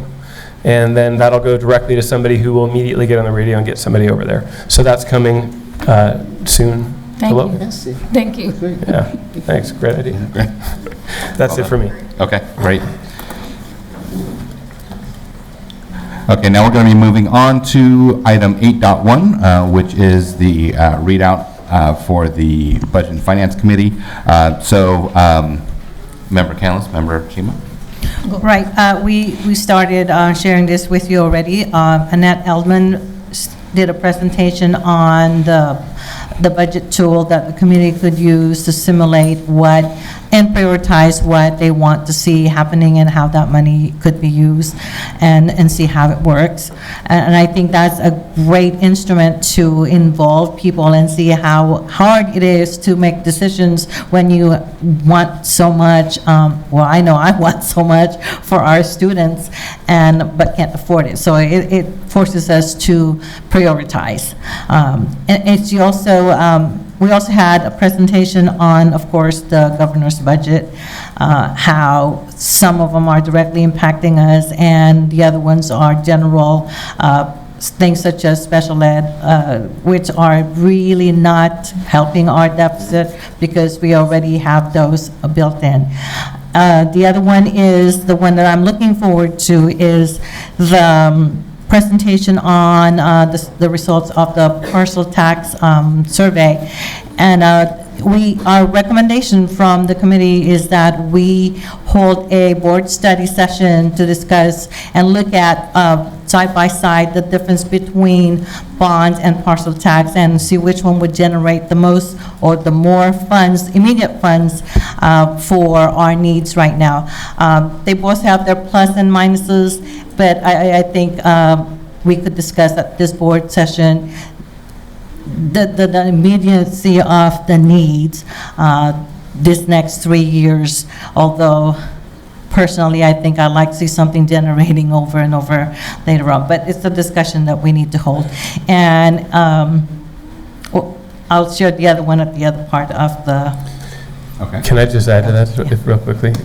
So scheduling I totally agree with the recommendation from the committee. It's going to take some time, and I would say we're looking ahead. We're looking at Tuesdays. So for the next month and a half or so, because we have a governance session we want to get in as well. And if you can just keep your Tuesday evenings, if possible, free, I'll have Lori send out a list of options of times and dates to schedule assuming that's what the board wants to do, and for the governance session and for the workshop around, or the work session around the bond and parcel. You want to add something? Yeah, I just want to add that after seeing the results of the survey for the parcel tax, I would like the community to know that once we have that session, workshop, then community needs to give us their input, which one they want. Also, it will depend upon the March 3rd election, primary election, because City of Union City, as Member Jeff has mentioned, they're asking to continue their parcel tax. So what happens in that election, based on that, how we want to proceed, and in the November election for the bond or for the parcel tax. And also what happens if the results of that election and in 2022 election. So all those scenarios, I would like the community to keep that in mind and start researching and thinking about which way we want to go. Thank you. I just want to add that the next meeting is on March 12 at 4 here. March. So we do have 2 meetings in February. The next meeting for budget is March 12. Oh, you mean Budget and Finance Committee, right? Yes. Yeah, subcommittee, you mean. Okay, thank you. That's it. Okay, okay. All right, so moving on to item 8.2, which is the report for the Communication and Advocacy Committee. Member Core, would you like to add anything, or would you? Why don't you go ahead and start? I think we did. Okay. So one of the things that we have been doing was, first of all, looking at our communication and social media strategy. We've done kind of a full audit of how we communicate, outbound communication to our communication and staff. One of the things that was also glaringly obvious when you put all of those channels up on one screen together, Facebook, Twitter, Instagram, all that, is that we had a wide range of how we're presenting our brand. There's the orange on blue, and then there's the full color, and so one of the things that we wanted to do, at least for the interim, is to kind of not do any rebranding work, because rebranding actually is very time intensive. It's very subjective in many cases, and I think one of the things that we wanted to do is what could we do by applying just certain standards. So maybe picking a color palette, simplifying the logo down to its most essential parts, agreeing on a typographical stack. So these are some things that we can do relatively quickly just to make our communication a little bit more streamlined and consistent. And so what we've done is we've taken the we're writing guidelines and standards around how to surface our brands. Now we could do this in a lot of different ways. We could, just go in a room somewhere and just start writing them out, or we can use an actual deliverable to help kind of articulate and kind of visualize and demonstrate what those brand standards could look like. So back in December, this board passed a strategic action plan with 5 main goals. I think everybody's familiar with it, and so we're about ready to launch a roadshow. And so this is one example of how we're we're standardized. There's not really a lot that we've actually changed. The core is still there. The forms are still there. All we've done is we've chosen a color palette and a set of basically a set of primary and secondary colors, and we've identified some icon and photographic standards. And really, you're going to start seeing it come pretty quickly, but then the next step is to take it to the next level, and how do we standardize all of our social media channels to at least have the same consistent look, so we're not seeing orange on blue in some places and full color in other places. And so we'll start rolling that out probably over the next handful of weeks, I'd imagine. And we'll also have additional requests probably from figuring out how to do this longer term, because right now the way that we've been doing it has not really been super scalable, so we're going to have to find ways to be able to replicate this process. So that's what I have. Do you have anything else, Member Corr? Yeah, just the next committee meeting would be on next Thursday, January 23rd at 4 o'clock. And unfortunately, I cannot make that meeting, so hopefully my alternate would be. Yes, I will be there. Okay, fantastic. Send me some information. Okay, sure. All right. All right, moving on to item 8.3, which is other committee reports. So we're all parts of other standing committees, SELPA, ROP, Foundation. So this is the time now, if you have report outs from any of those other committees, this is the agenda time that we do that. Does anybody have anything to report? I already shared my report on for the March 5th tentative panel discussions with superintendents and school boards on pathway to career in college. Okay. Anyone else? I also attended one other meeting, Punjabi Parents Advisory Committee, and committee is looking forward to engage more parents to participate in the events in our school district. And also they have emphasized their Punjabi language program in James Logan High School, so that we can have 3 sections we used to have, because it was difficult for the students to participate in 2 sections and for the teachers to teach 3-4 levels of students, and preparation for the class as well. So Punjabi Club members, they were present there too, and they will be having a kind of campaign to ask students to sign up for the Punjabi language program, so that it can become like 100 students and 3 sections. Okay. Thank you. All right. Wasn't there a SELPA meeting? I thought there was a SELPA meeting. SELPA meeting, yes. Did you I have have nothing to report. I'm not prepared. Yeah. Oh. And the SELPA meeting is in January, yes. And the superintendent and me and, yeah, Sarah. yeah. Maybe John has something to, if somebody. See, how do I summarize it? It's going to cost us more money. That's about the short of it. Yeah. So, but yeah, they're actually looking at ways to consolidate services and provide better services at the SELPA in a more cost-effective way. So that's helpful. But Thank you. there wasn't anything earth-shaking that happened.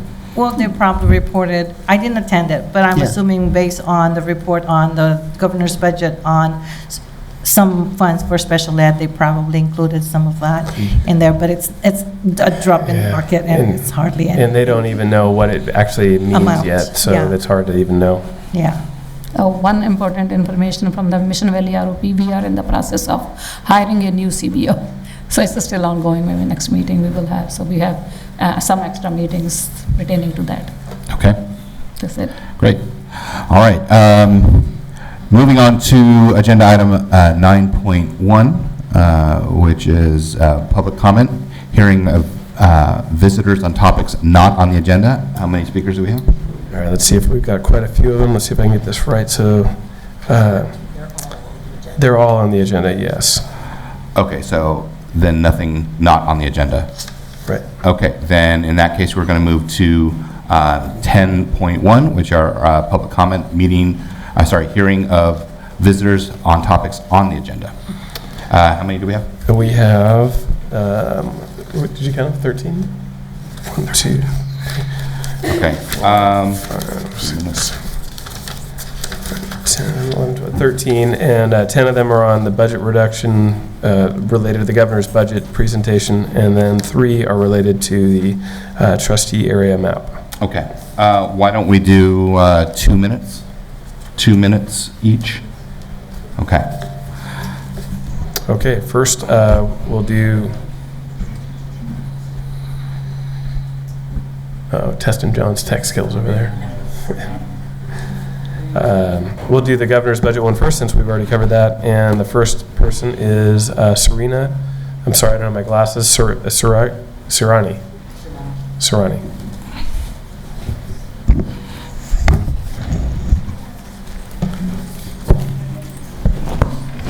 Hi, my name is Serena Shirani.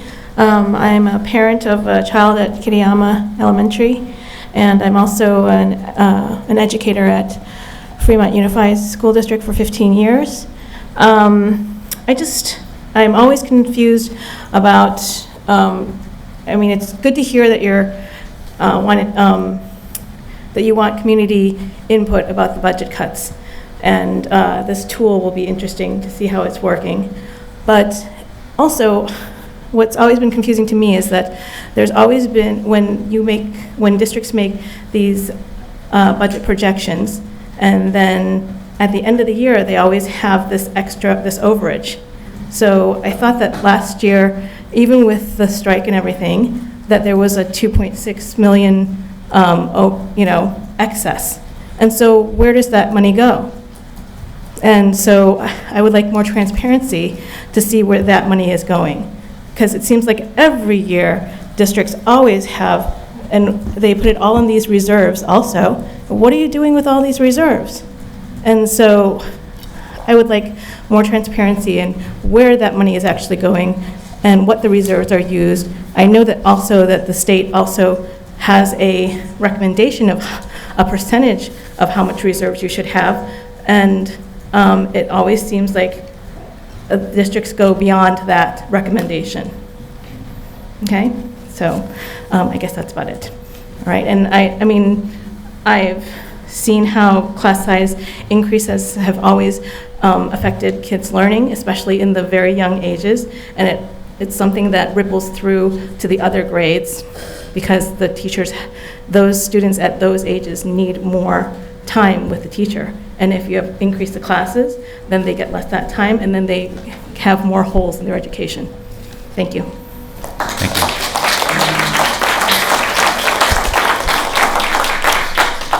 you. Okay, next it looks like Evan Serrani. Hey, Evan.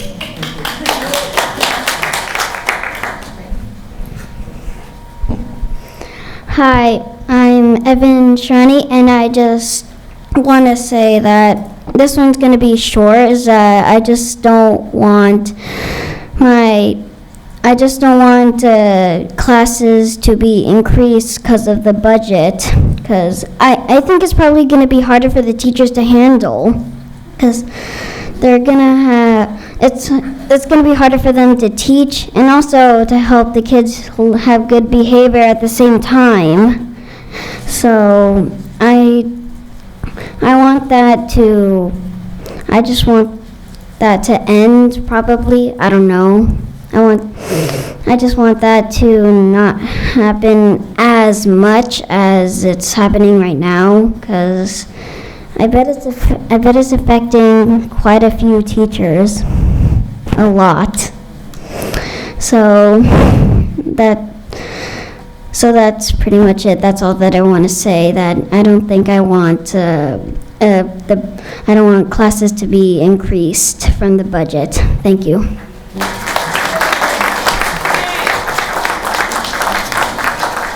Okay, next up is Rebecca Tarantino.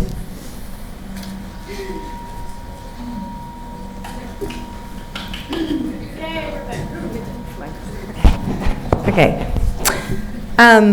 So I've been in this district for 17 years, an educator for 25, and I've never felt more proud to work in our district than the year I attended leadership meetings and heard how much our leaders believed in the importance of equity. Equity, giving our students what they need in order to succeed, not giving all our students the same, however, what they need. So I need to emphasize this because when I received the news yesterday that Dr. Thompson was going to recommend we increase the class size in TK and Kinder as one of our many cuts, I at first felt anger and reacted to this information by replying, hell no. Later in the day, I felt a feeling of hopelessness, and then at 2:30 a.m., I woke up to feeling a tremendous amount of sadness. I would like to give you a short clip of my day as a kindergarten teacher at Hillview Crest Elementary. I opened my doors at 7:57 a.m. and welcomed my 24 innocent children into our classroom with a big warm smile on my face, as most days I had been well rested, well fed, and eager to start our day. Many of my students come excited to school, eager to come into the classroom as well, greet one another, and get ready to learn. However, not all my students feel this way. I have one student who yells at anyone who greets him or even comes close to him in the morning. He doesn't feel the same way about coming to school. Leaving his home is in itself a traumatic event. My students want so much to greet him, play with him, make him feel safe, but when they do, they are yelled at and mistreated. Now they are subjected to the trauma that he himself is experiencing. We do our best to make him feel safe. This is just one child. I have another that any time anyone raises their voice or says no or anything else that signals to him that he may have done something to disappoint, let down, upset anybody in our room, he yells and screams, ah, finds a place to hide, and proceeds to cry or to sob. Again, more trauma. I have another child who is seeking so much extra attention that he is mean to his peers, hits, name calls, etc., when he is not getting the attention he is seeking. I could go on. I have students that come to school tired, hungry, sad, etc. These are just a few examples. We have many, many more students just like these in all our classrooms. I am already not able to meet the emotional needs of all my kinder students, and this brings me tremendous sadness. My number one priority in my classroom is the emotional well-being of my students, and then their educational needs come next. When I am able to address their educational needs, many of my students' emotional needs go unmet because I do not have anyone else in my room. Our aides in kindergarten was another cut. It happens every day throughout the day, and I do my best to make them feel safe. However, I'm only one person in a room of 24, so the thought of increasing the numbers by even 2 students is overwhelming because our class sizes are already too large. Thank you.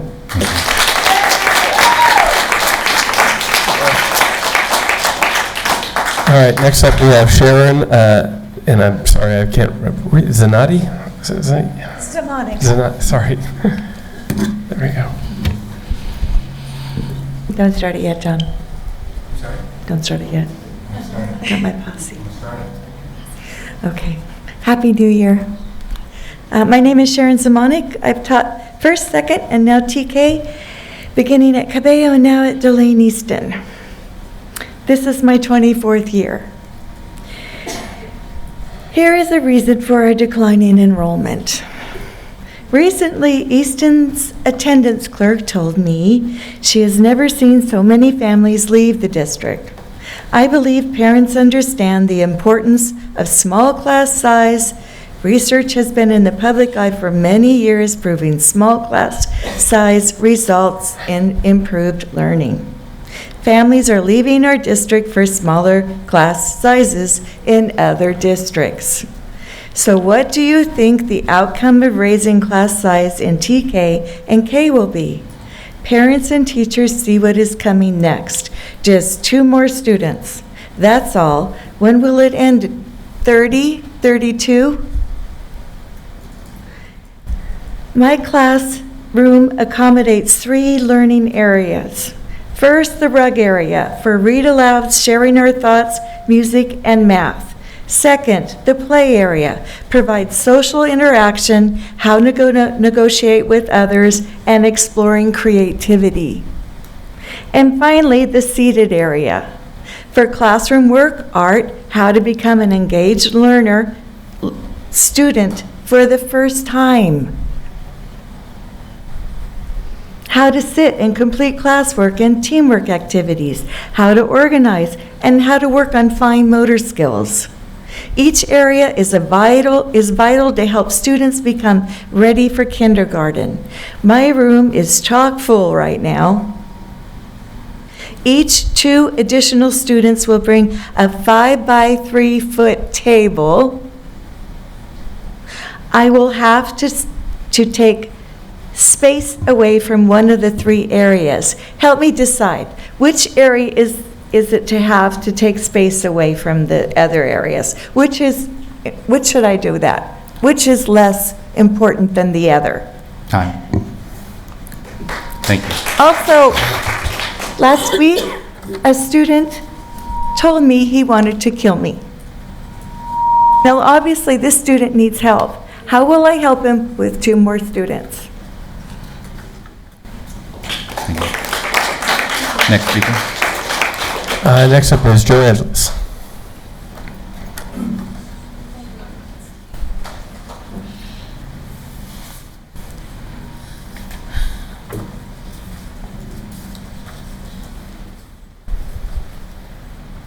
Good evening, members of the board, student reps, Dr. Thompson, teachers and staff in the gallery, as well as those at home and those here with us tonight. I did want to say, obviously, the reduction thing is very intriguing. The fact that it mentioned, you talked about the costs of what we do here. Thing number one is about simply that, education, from TK to 12. And if we can't get the understanding how important that is, then we all have a problem. And I say that because it's kind of funny that when Dr. Thompson came on in July, from July to December, he put together this outcome kind of goals for you all to look at and approve, which you did. But it's kind of funny to me that on this list that you proposed tonight, items 1 and 2 are pretty much repeated 8 times in your cuts. So if items 1 and 2 are not that important that you're going to give 1.4 million cuts to those important outcomes, then what are we spending money on? What outcomes are important if they're the first ones to be affected by the cuts you described? It's not a very admirable thing to say, hey, look, all these programs are important because, look, they affect 1, 2, 3, 5, whatever, but yet we're going to cut them. We're going to let them go. So I want to say another thing to think about. When you talk about branding, I have no doubt if you came up with a brochure that says New Haven features small class sizes and programs are not crowded at high school, there'd be a bevy of people coming to this district. That's the brochure, the branding you want. The New Haven does those kind of things still.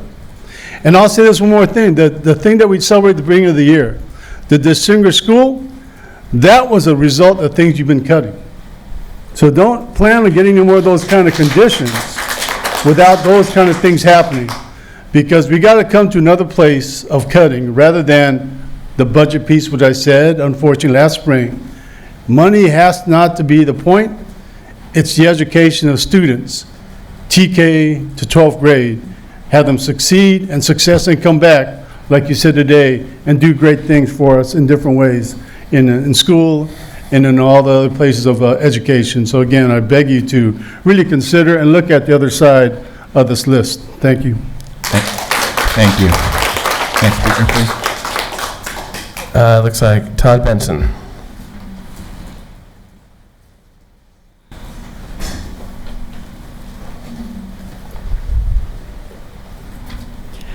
My name is Todd Benson. I live in Dakota. I want to talk about a specific item proposed for cuts, and that's dropout prevention, particularly the SB 65 outreach facilitators, proposing to cut 2 of those. I understand we're in tough budget times, but I ask that we not sacrifice educational equity because we're in tough budget times.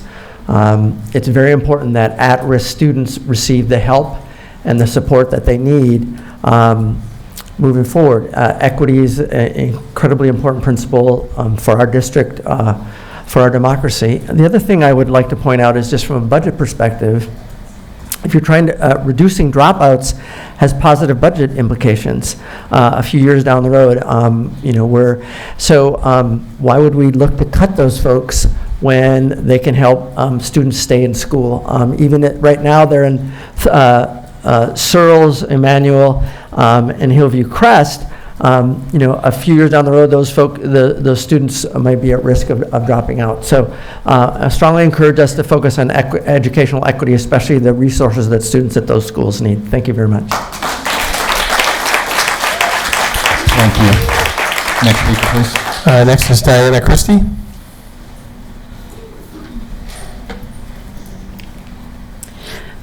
Good evening, New Haven Board, teachers, staff, parents, and students. My name is Diana Christie. I'm a parent of 2 students and the school secretary at Guy Emanuel Elementary School. I am here today to speak about the outreach position that includes Gina Picardo at Emanuel, Maria Mesa at Hillview Crest, and Susana Pinado at Searles. I am here because I want to remind you that these positions are invaluable, irreplaceable. I want to let you know that these positions prevent situations, or help prevent, in part, situations like what happened to Searles. I know for a fact that Ms. Gina is a person that any student, any parent, any staff member can go to talk with about any of their problems. And I know for a fact that we've had parents come in who are not able to pay their rent. And somehow, some way, with all her connections, Miss Gina helps them and gets the rent paid.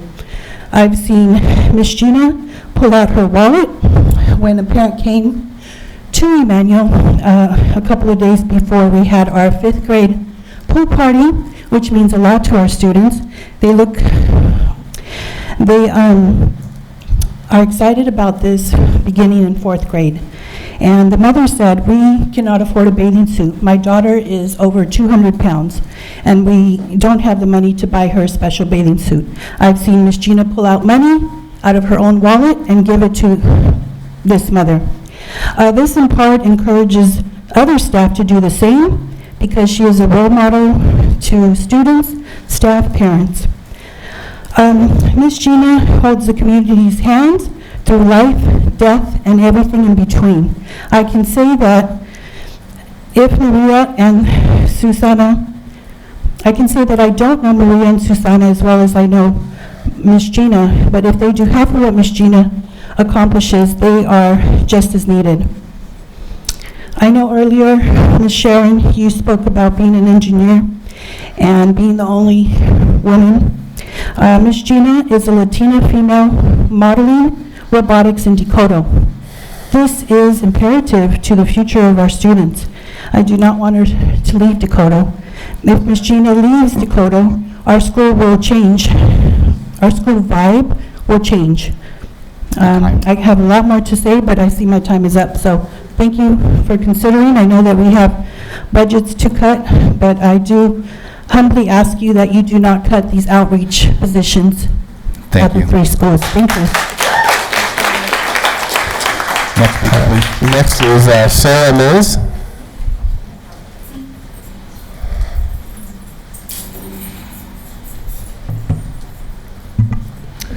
Hi, good evening, board members, Superintendent Thompson, and the rest that are joining us this evening. I'm speaking on behalf of my TKers. I'm spending my 20th year in New Haven teaching, but my first year in TK. And it really is magical. They're not here to speak for themselves, and so I'm speaking on their behalf. I actually brought my plant tonight. I took in some plants this year, probably too many than I could handle.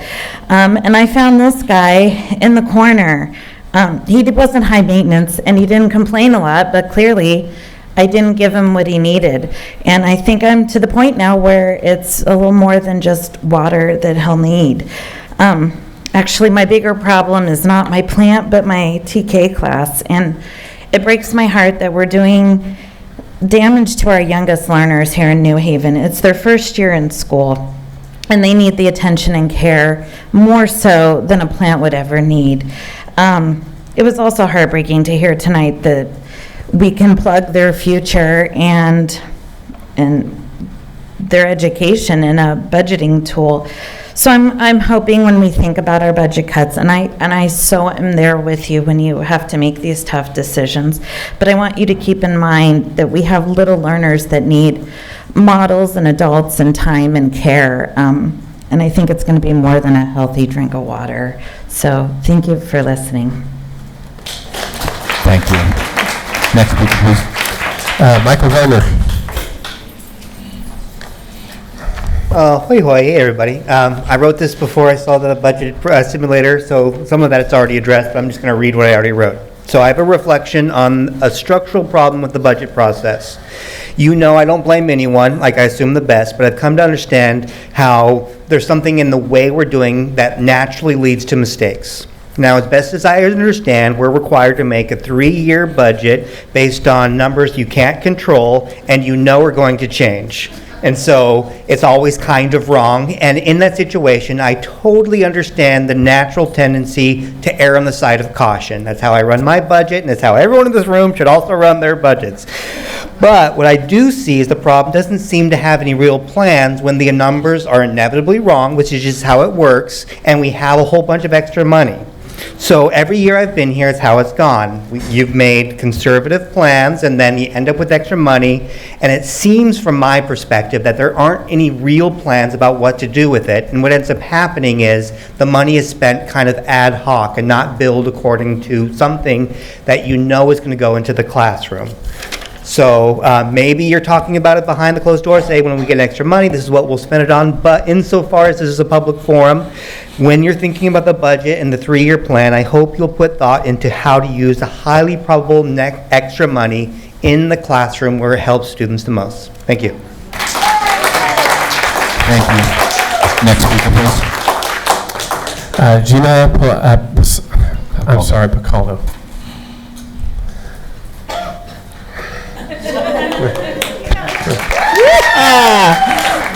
Good evening. My name is Gina Pacaldo. Currently, I serve as outreach facilitator and dropout prevention specialist at Emmanuel Elementary School. In total, I have been a public servant with New Haven for over 34 years and have contributed in many, many ways. Tonight, I am here to bring attention to all those CSEA positions that are at risk of extinction.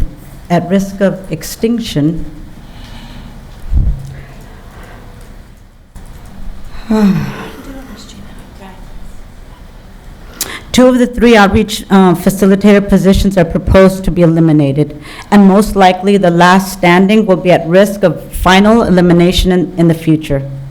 Similar to the fate of all indigenous languages, communities, and wildlife all around the world, we too are at risk of extinction.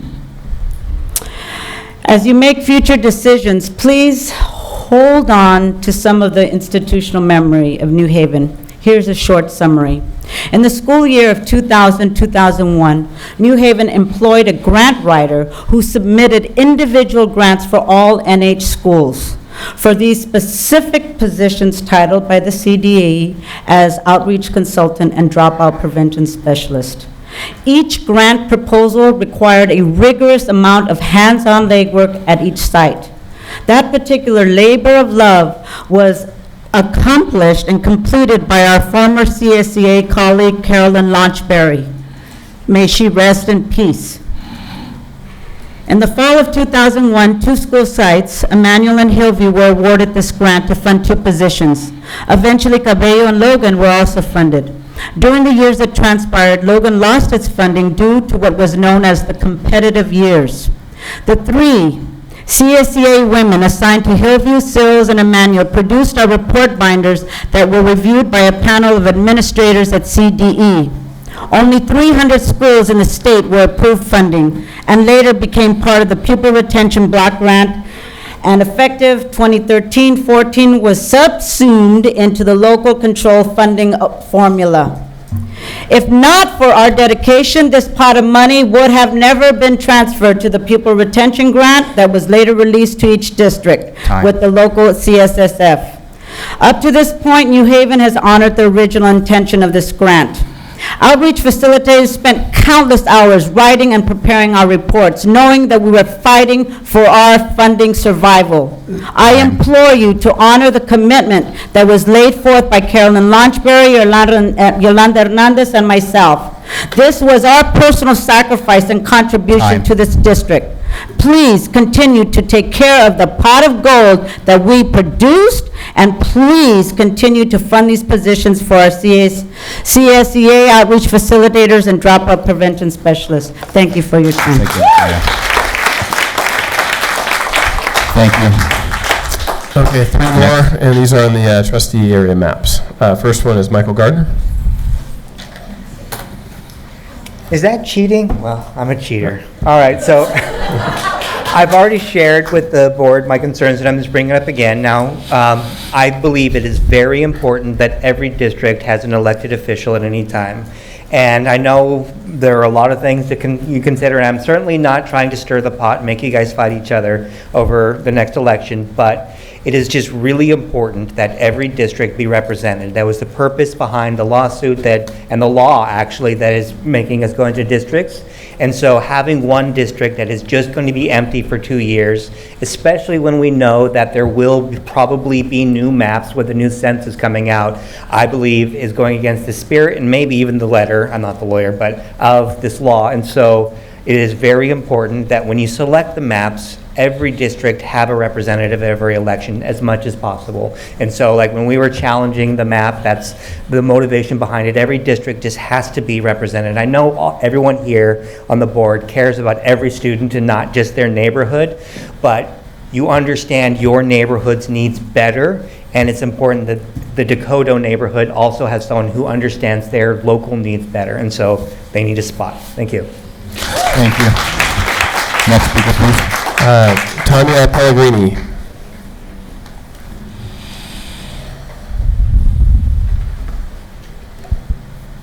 Good evening, members, Superintendent Johnson, and student representatives. My name is Tanya Pellegrini, and I'm a staff attorney with the Mexican American Legal Defense and Educational Fund. I'm here on behalf of MALDEF and on behalf of Latinx voters in the district to request that the board not adopt trustee area scenario 2 with an election sequencing that delays the election of the district that contains the Dakota neighborhood until 2022. MALDEF urges the board to instead either modify the sequencing in scenario 2 so that the Dakota district is up for election in 2020, or adopts either scenarios 1 or 3A. The election sequencing in scenario 2 is problematic for several reasons. The purpose of the California Voting Rights Act is to remedy vote dilution and as a result of at-large elections, and requires the district's map to afford minority voters a meaningful opportunity to elect their preferred candidates. Yet scenario 2 does not put the vacant Dakota neighborhood district up for election until 2022. This means that if the school district adopts the sequencing in scenario 2, Latinx voters will be required to continue to bear the effects of the discriminatory at-large electoral system for another 3 years. That is unacceptable. The election sequencing in scenario 2 appears to favor incumbents because it delays the election of the Dakota district until 2022 and instead places the districts with incumbents up in 2020.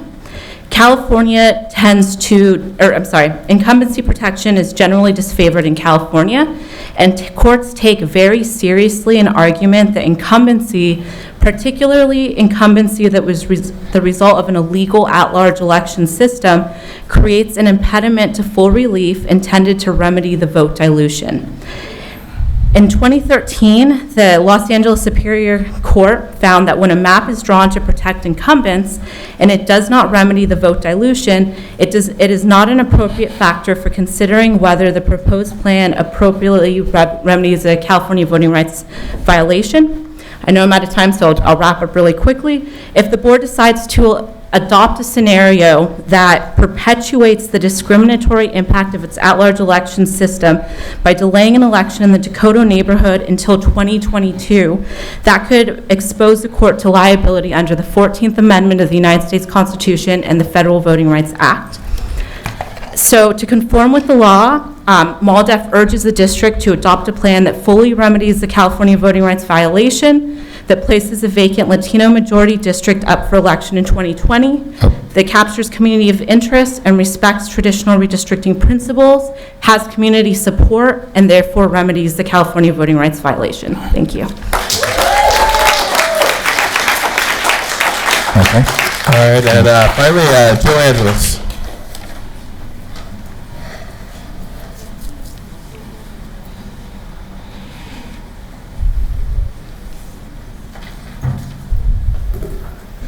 Thank you, Board, for another opportunity to speak some concerns. I wanted to say both Mr. Gardner and Ms. Pellegrini already spoke in detail of what the concern was. But me, coming from my own involvement in social justice issues, I just want to reiterate, I want to thank you for reconsidering what you decided to do back in October. I think coming to realize that what had happened was pretty much, again, a continuation of disenfranchisement of one of the biggest communities in the area that's been here for many years. I think that disenfranchisement, and I shared this with Dr. Thompson, was felt during the process of the map selection, where they didn't feel like didn't really matter. And I say that because they've been so disconnected for so many years from the schools. It really has become that apathy point. And it takes laws, like Ms. Pellegrini mentioned, to make that right. And I think we all understand how important that is to have some legal authority to make a change. Because obviously sometimes communities get run over by certain things that people don't think it's really important, or they just don't care. So I appreciate you coming to another conclusion to reconsider. I think Ms. Pellegrini said that I think a map that involves them in a true form of involvement is really necessary for this community to come together to be supportive of this place called New Haven Unified School District, as well as the community it serves. So I appreciate the consideration. I look forward to a map that includes them right away, rather than continue the disenfranchisement, as well as restoring a faith that this kind of action can simply restore to our community. Thank you.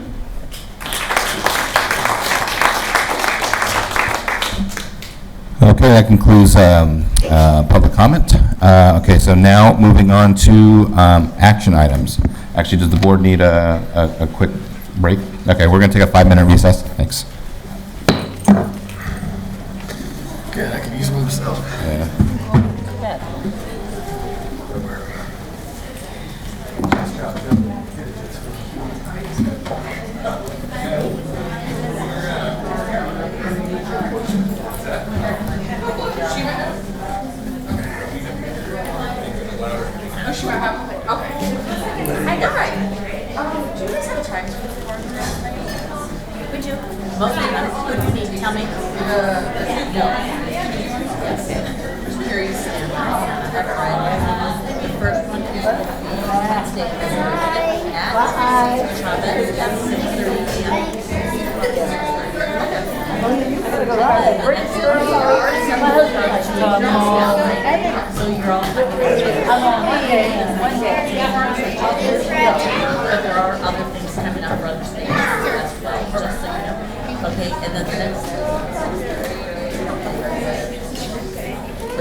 It took a little while for the brownies to come out. I just want to check on I noticed for me when I the puffy but my circles because I don't sleep. That's always still there, but my puffiness used to be. I think that was the best description of a school I've ever heard, which is based on unknown information with change, you know will change. Evan? Figuring out as I go. Yeah, I thought about that one. That's about right. You know, we can talk about it however we want with coldness shifts and whatever. That, some irrelevant. I wish I didn't. Goodbye, nice job. Good speaking. You're going to be Pretty actually. I know I look like you. Oh, I'm sorry. I got the glasses, so I'm adjusting. Got it. You're close though. It's like, man, she just had it on. She's running for two. All three of them. Oh, yeah. Four of them. Yeah, they all of us. I'm amazed at the kids in this district. Like I said, there's no hyperbole in my talking about this. Yeah. national class. But then, you get some middle schoolers from Chavez that are up here rocking it. I love that. Maybe, I don't know if you could use we'll record the meetings. Yeah. Use some of those clips for publicizing ourselves. Because I know. our students put up a really good job. Yeah, they do. And that's our biggest challenge. I was on a roll. I had 5 days of good things that were happening. The problem is it's up to my phone right now. So that's the problem. We're working on it. Are you good? All right. Yeah, I still have the data for you. I decided to join the SSC. That was almost the same time as the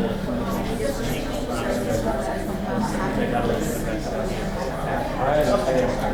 I've been doing this 3 years too. I've been such a tired. It's been. Take care of things like. Yeah, little things about being a dad and having kids. Now it's just.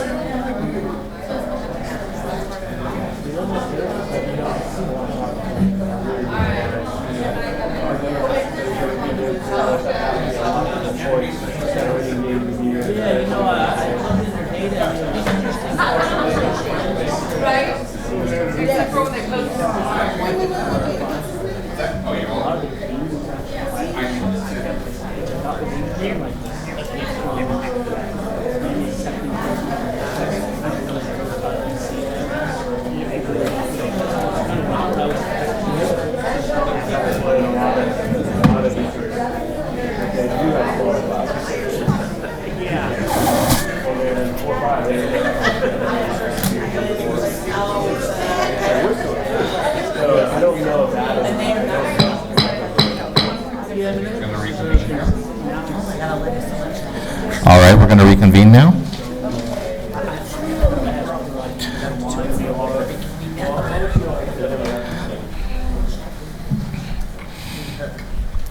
All right, moving on to item 11.1, report out for student recommended for readmission. May I have a motion and a second to approve readmission for students 1 and 2? So moved. Second. Discussion? Roll call, please.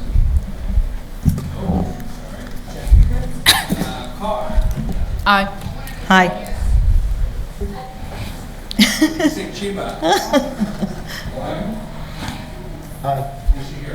Aye. Okay, item 11.2, report out for students recommended for denial of readmission. May I have a motion and a second to deny readmission for students 3 through 9? Second. Roll call, please. Aye. Aye. Aye. Aye. Okay, 11.3, annual financial report.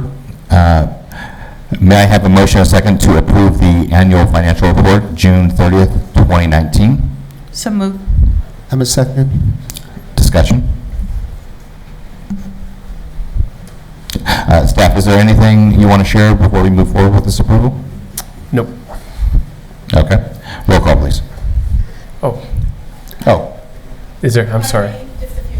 Okay. Sorry. Fast. So this is our annual required external audit. What happens is we close the books in September, and then our auditors, external auditors, would come out, and they actually camp in the district office to look at everything and test whatever is required to be tested.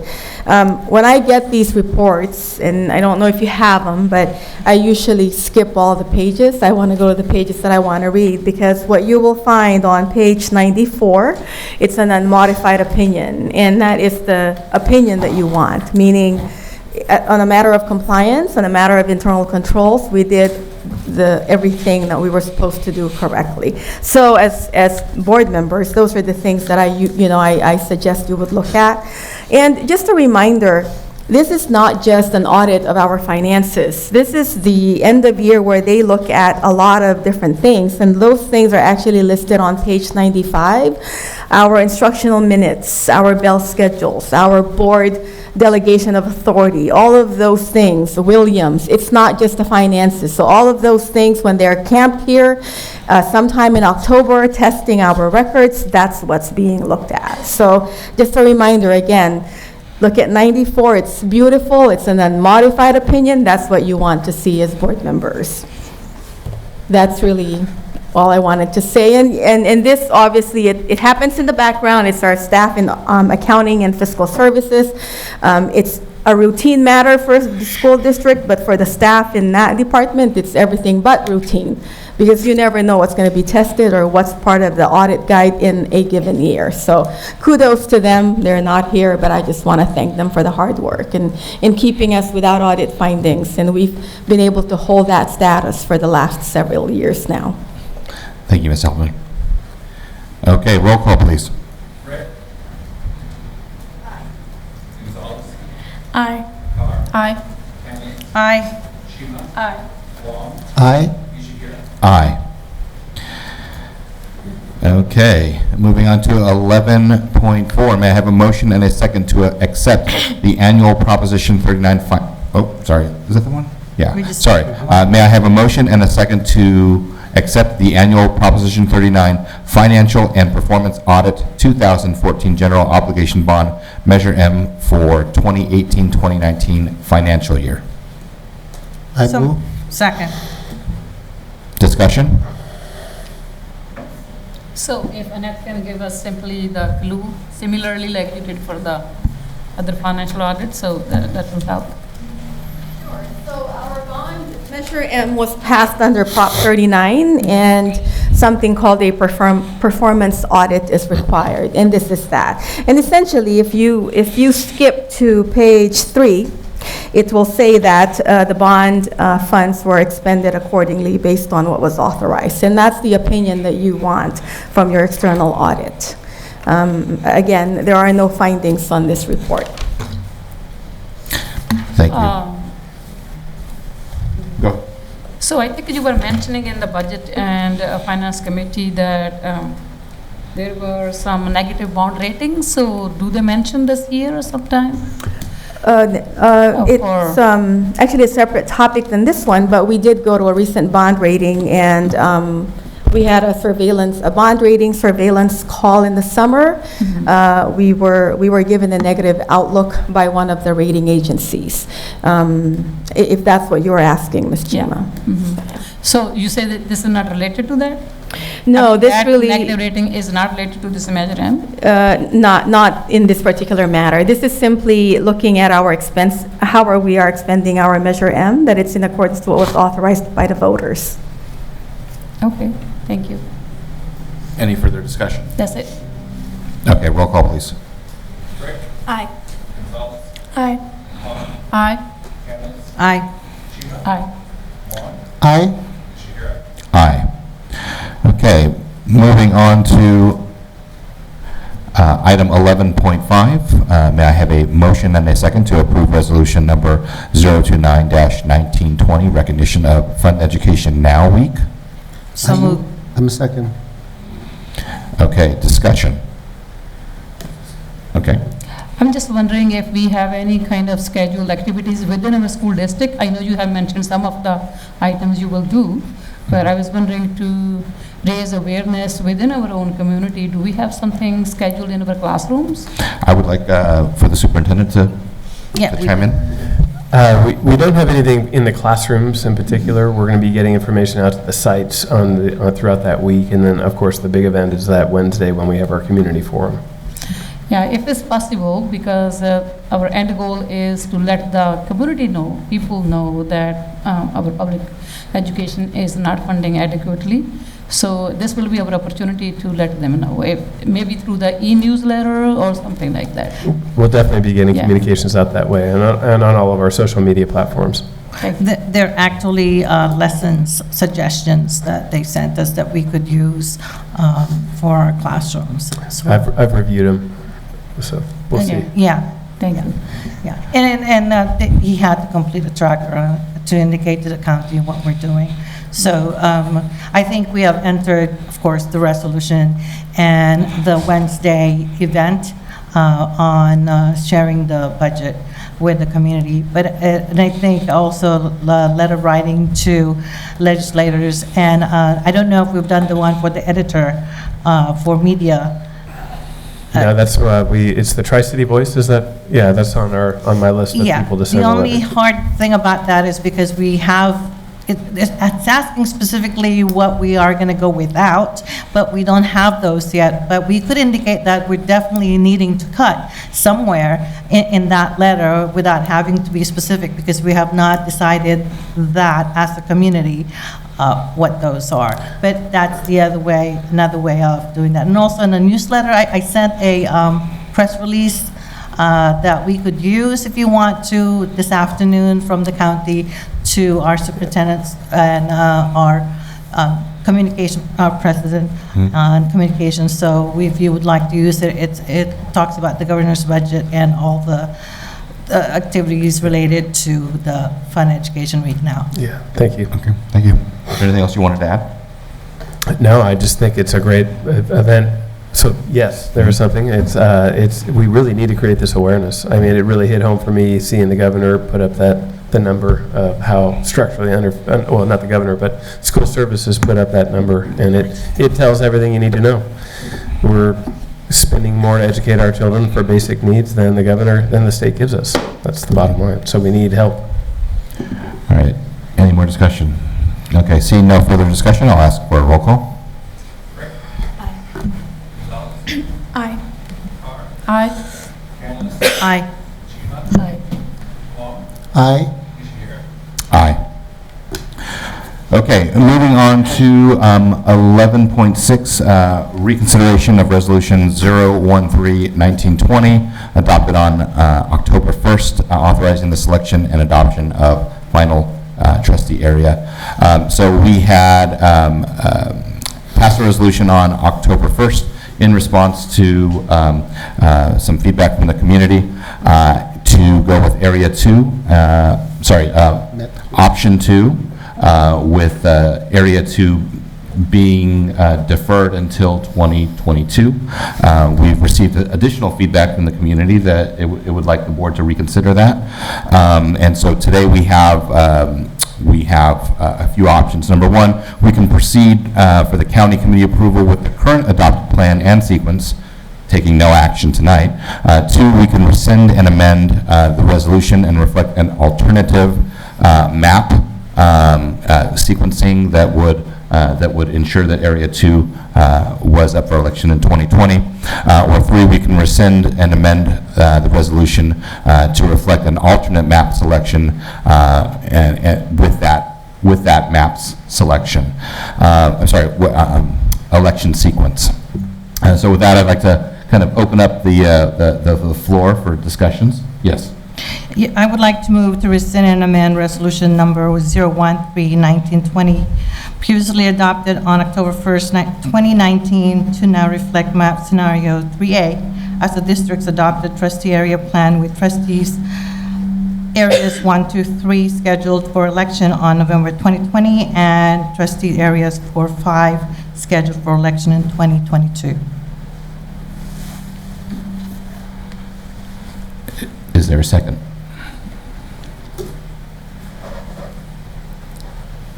Okay, that motion has fallen on the floor. So we should probably now talk about the different scenarios, or I'd like to open up to the board for a conversation. Mind if we just discuss the general concept of this before we move into the particular sequencing or a map, if that's okay with the board? Yes, of course. Member Campbell seems to have to. I would like our attorney to clarify something for the audience. Looking at scenario 2, if any of those options on scenario 2 would have one area not represented, is that correct?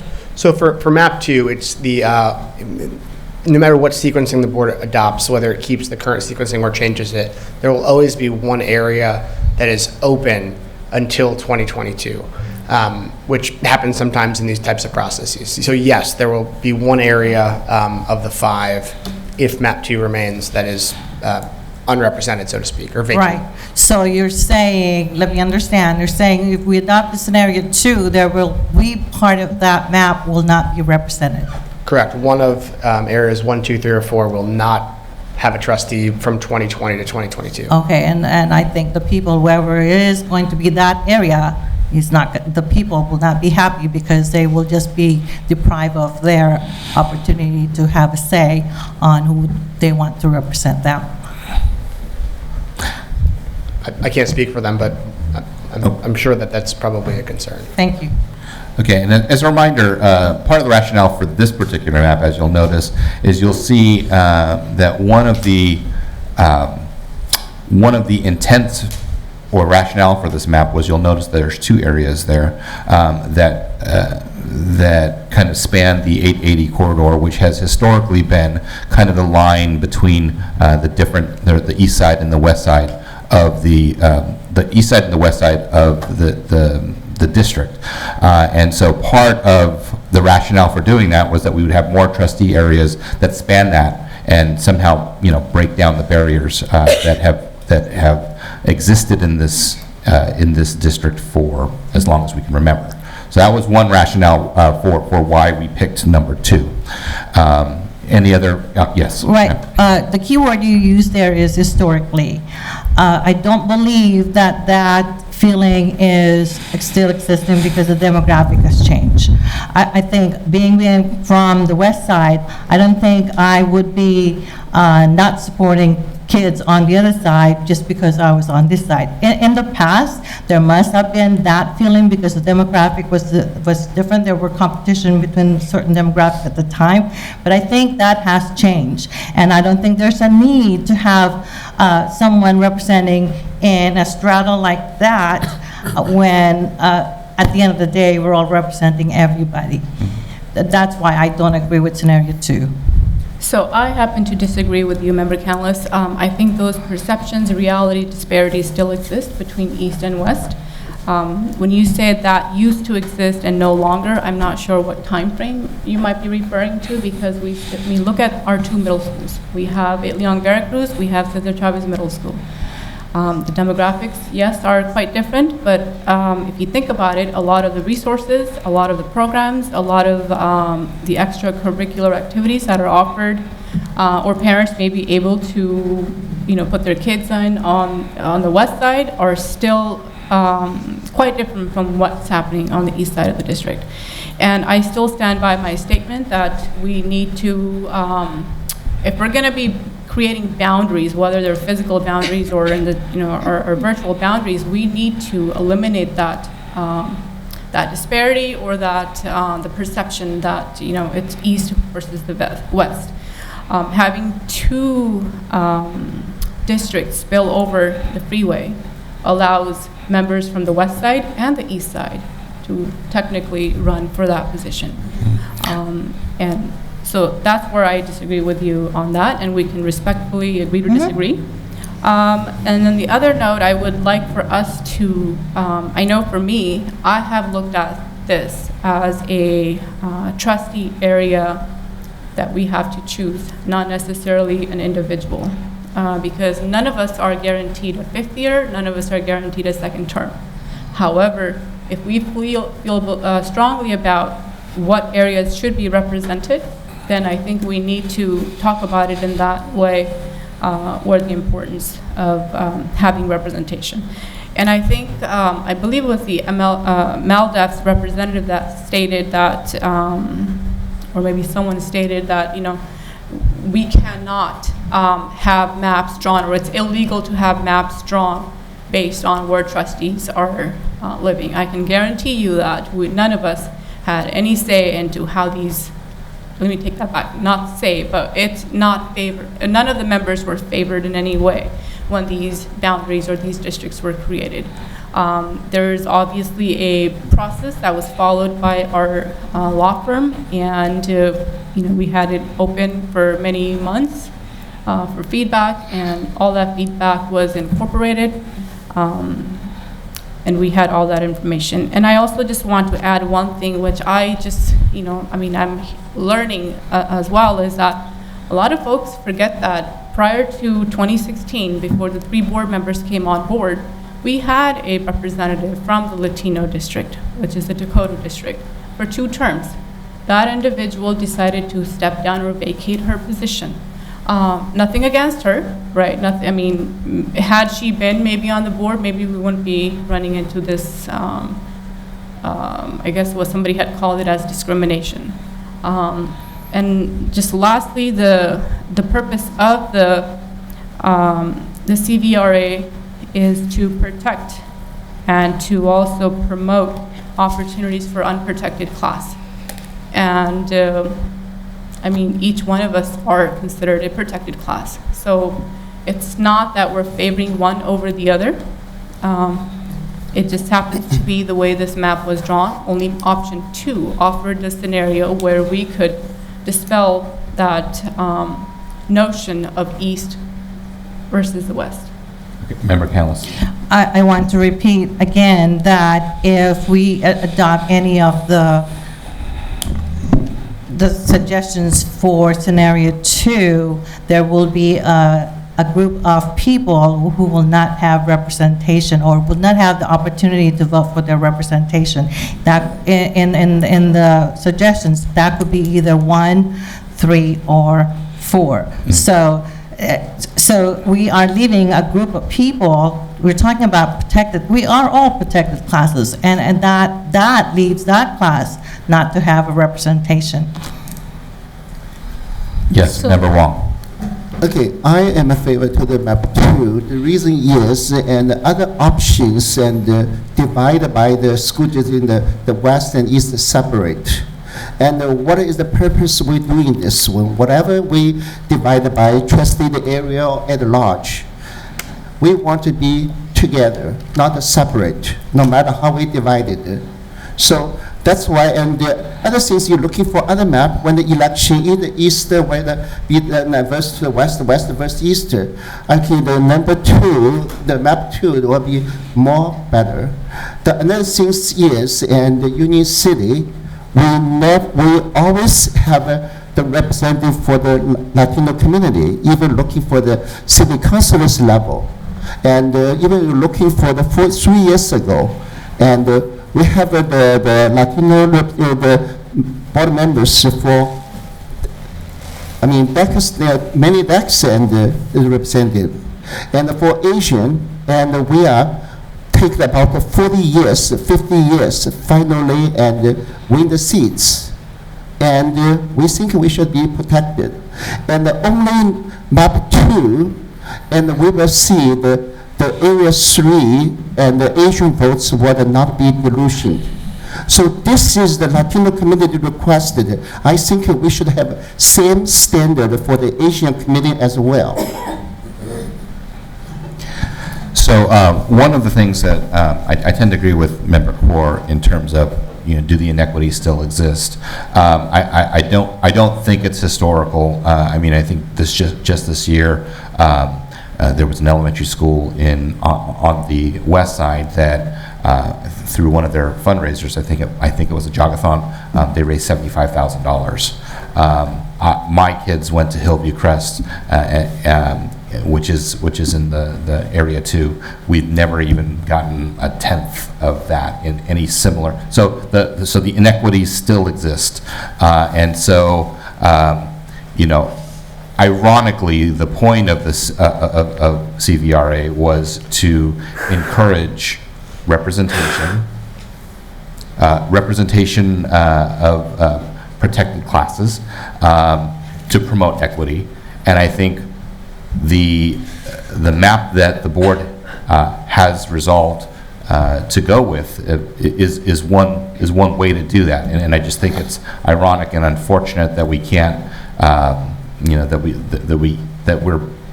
that that we're being asked to look at this again, which is the intent of what we're trying to do. So, any other member, Chima? So for me to consider area map 2, that same thing, the divide, and also area map 2 gives the opportunity to the center and to the east. They can have actually 4 board members from the east side. So you just said that one of the schools in the west side, divide is there. We know it. Community is different. So it gives them more power. So even though it gives less power to the west side, I still went for that because of the equity. I still allowed that to happen, even though it might affect me in 2022. So for the Linda's point that one of the areas will not get chance to participate in the voting, that will happen anyway. Because every district will not be up every year now, every election cycle. It will happen in the future times. We will have, for example, every 4 years. So it will not happen every 2 years election cycle because of the district new trustee areas. So it will happen, so we have to start the cycle regardless. Okay. It does not affect me personally. It actually will affect the three of you. Right. But my concern is not us. My concern is more of the area. Now that we're giving to the opportunity to vote on 2020, but on the suggestions we have here, we're taking away from another area not to vote on 2020, but where they need to, but 2022. So the irony here is we're talking about helping people without voices, yet we're taking away voice from a group of people. That's what I'm saying. Yeah.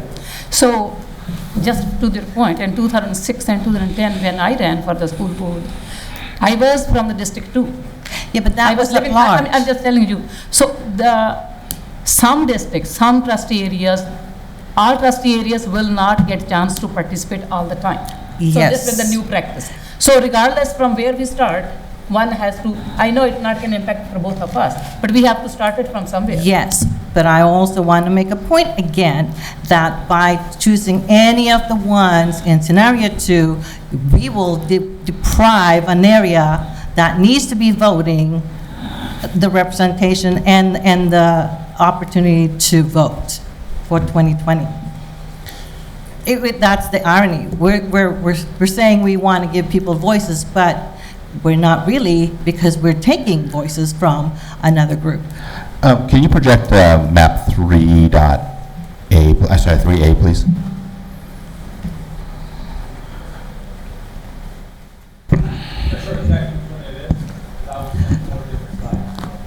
Not that one. That one is 1. One.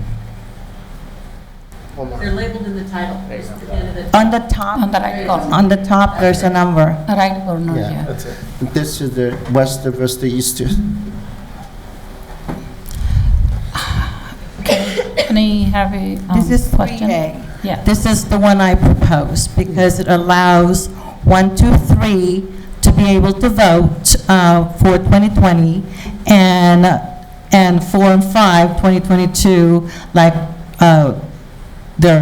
that's the time for their election. It gives everybody opportunity in the designated time to vote. I'm not agree with that. Like You don't area have to. 3, and actually for the Asian, the percentage vote is very low. You're losing the Asian vote. Only you can looking for the detail. Yeah, for like the area 2 and this area 2, so Latino have over 50%, but they're looking for area 3, Asian is less than 50%.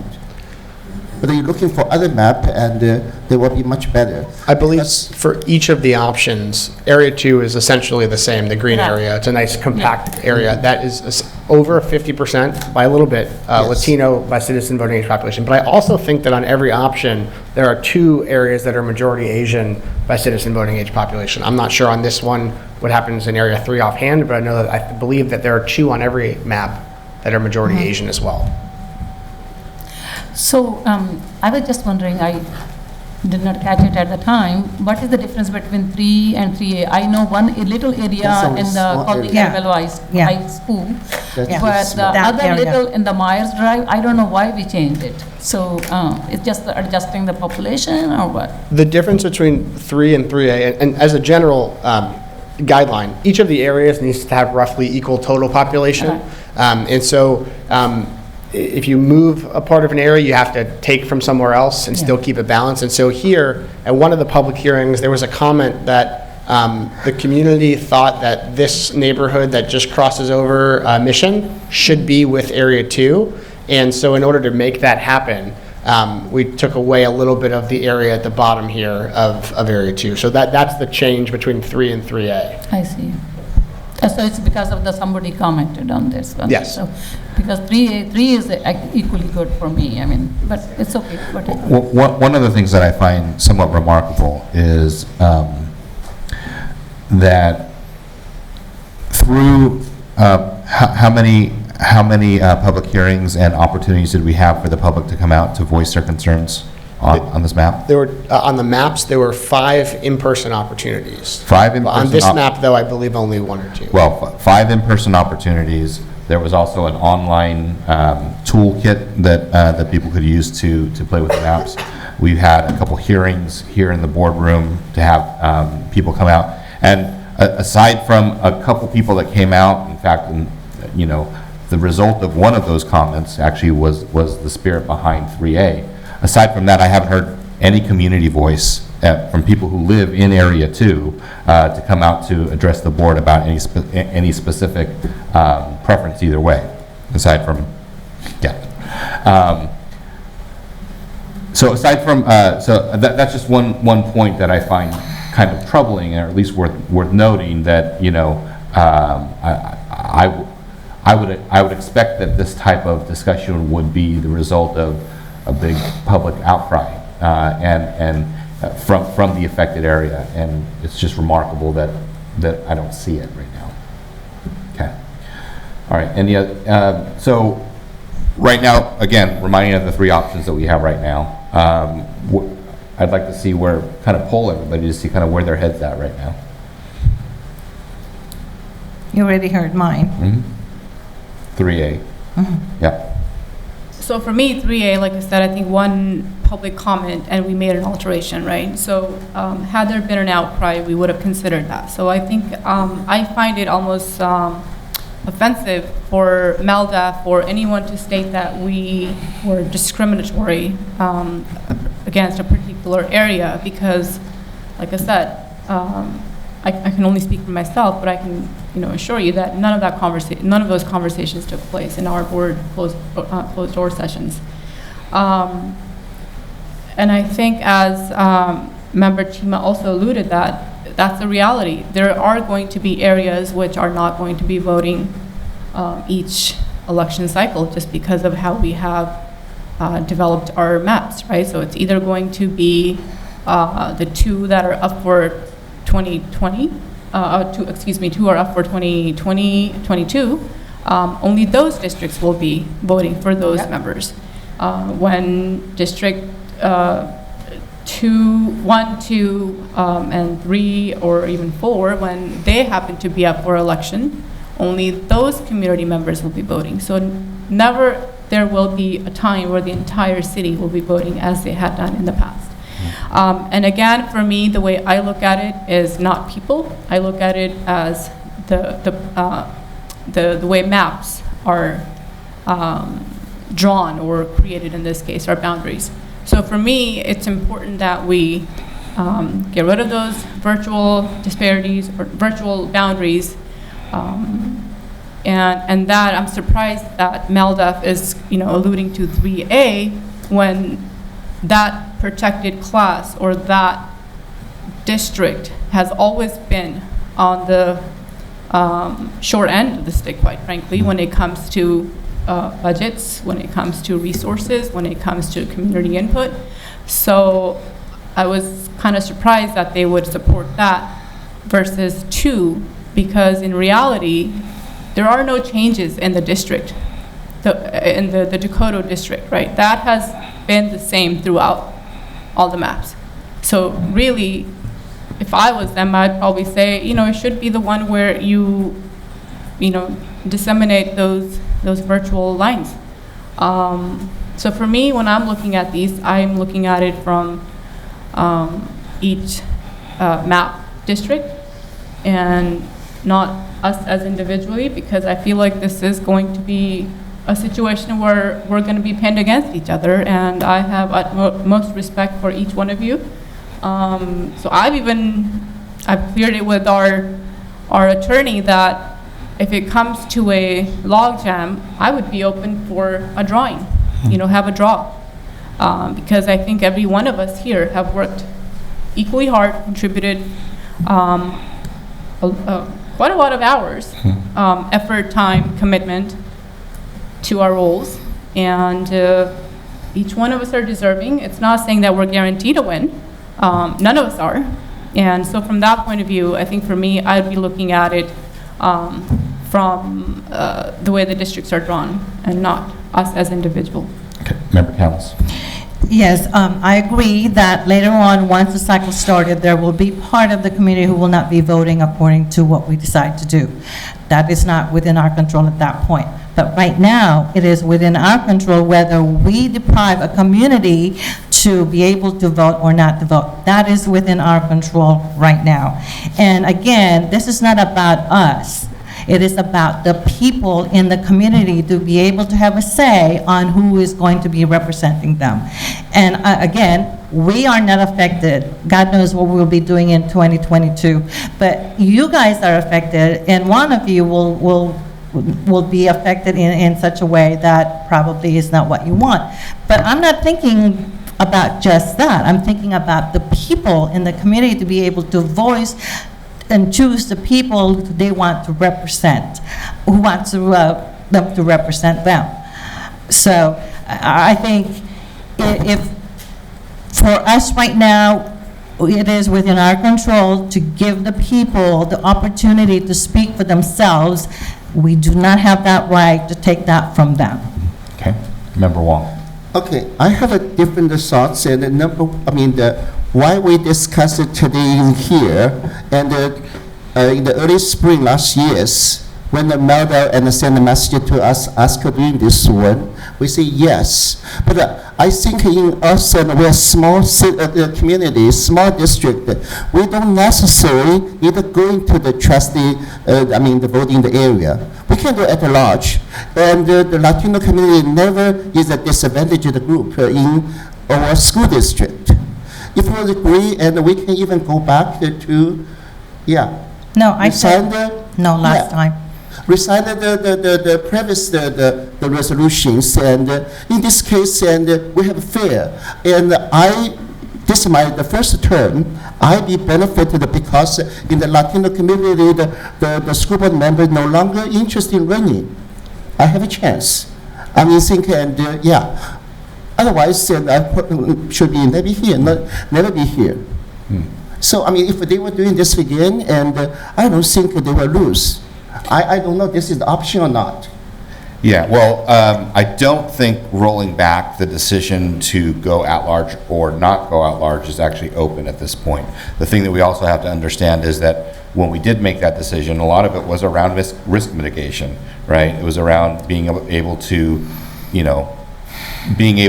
first of all, I was actually in favor, obviously, of having a Latino majority area, for sure, because I think it does what the spirit and the letter of the law is intending to do.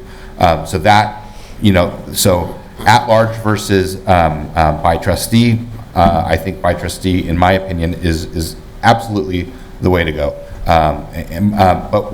But remember that our decision was kind of made for us in terms of when we weighed the risk of litigation versus everything else, and it became pretty apparent that this is something that we not only should we do, because that was my opinion, we should do it, and second of all, we are legally compelled to do that through the law. So my head is not really in the area of rolling back the decision to go to go back to at large. That's my opinion. Member Wong, sorry. Okay, I'm agree with you. Let's do this one, and we can modify our resolutions. How about this one? And the 2020, we still keep the at-large elections, because mostly we're talking about the sequence, which the district will be voted. If we keep it open at large, and after elections, and we are going to adapt the map. So this time, and we have should have no problems. It's important to note that we have certain legal timelines that we needed to meet to be able to enjoy the safe harbor protection, and that timeline started the day that we got the letter from ALDA. This is the way we'll maybe probably ask Melda, since they're representing here. So we agreed, but in the first solution we said we're looking for the 2020 and the by trust area the elections. That's what we proposed, right? But if like this situations, and can we modify it? Okay. So that's what I suggest. I'll defer to our legal counsel. The question is to modify what exactly? No, I was said, okay, we first, the last spring, we talked about, and we are going to change the fund at large and elections to the by trustee the elections. Correct, and this is all part of that process. Okay, so now we have actually, we do not have a problem with the map. We have a problem with the sequence. So what I suggest, is it possible we can change the sequence, and for the 2020, we will still follow as the vote as the at large. And after 2020, we can pretty much see who is in where is, then we can divide by follow. Like 2022, we can start with the by trustee the area. So in this case, we give the Latino opportunity to elect. Yeah. If the board continues with at-large elections for 2020, it would essentially remain in the alleged violation of the California Voting Rights Act that MALDEF raised in the spring. So even though we've gone through this process, if the district attempts to vote at large in November 2020, the at-large system would still be in question. And at this point now, the exposure for the district would be far beyond the demand letter reimbursement should the district attempt to have at-large elections in 2020 for whatever the reason is. But as I understand it, not all the districts are going to the by trust the voting. That's not all the districts. Not every district in California has by trustee area voting, but those that have received a demand letter threatening litigation, if a school district or city or water district or whatever municipality, those who have challenged or essentially said we're not going to change, every public entity in California has failed to uphold at-large elections and at great cost. And in our neighborhood in Fremont, there was a similar scenario, and I know Ann Crosby, she got voted out. She cannot run in the next election. Yes, you're right. So it will happen to one of them, so that's just natural. Because it's not on a protected group. Right, That's somebody why. has to take the right, yeah. No, if let's say, Sharon and Jeff are in the same area, and Jeff happened to be Caucasian, he is not in the protected group. Right. Yeah. So he can't. He cannot claim. That's what Ann Crosby's situation is. Yes, but it's, my point was that somebody will be. Well, either case. I don't think that's actually accurate, but I don't know. So what the CVRA essentially states is that the protected classes are essentially the voters of people and their candidates of choice, not necessarily the race or ethnicity of the candidate of choice. So in theory, Area 2, whenever that election is going to be, the preferred candidate of that area, of the protected class in that group, could be anybody, regardless of their race. Okay, got it. But so I guess kind of to summarize, it sounds like there's two competing ideologies. One, on map 2, the 880 is crossed by multiple areas, which essentially heals a long-standing divide. But it will require that one area, 1, 2, 3, or 4, essentially, on that map, will not have an election in 2020, and therefore will not have any trustee who lives there until 2022. Yeah. On the other side of that, 3A, for example, if 3A becomes the map, by 2020, every single trustee area will have a trustee in it. Right. And so that, but it doesn't cross over the 880 as much. So that's kind of, to succinctly talk about kind of where everybody is, that seems to be the issue of how do you decide which area on scenario 2 remains open, or changing it to area 3A. map And I 3A. still think that the people should make that decision for us on who should be sitting representing them, not us. So, I mean, the way that I'm looking at this, I mean, obviously, there are two ways to look at this. There is the ideal way to look at it, which is, you know, at least the board has been able to articulate what it's trying to do with Area 2. That's kind of the ideal, this is what we'd like to do. And then there is the practical side, which is really kind of looking at risk mitigation and reducing our legal liability. I think it's a pretty unfortunate position to be in, but this is the position that we're in right now. And so, you know, with that being said, I just think that there's ideal and there's practical, and I think that we especially since the original decision to actually move from at-large to by district was also a decision centered on practicality and risk mitigation. And so, you know, it might be fitting that, you know, those are the same principles that drive this decision as well.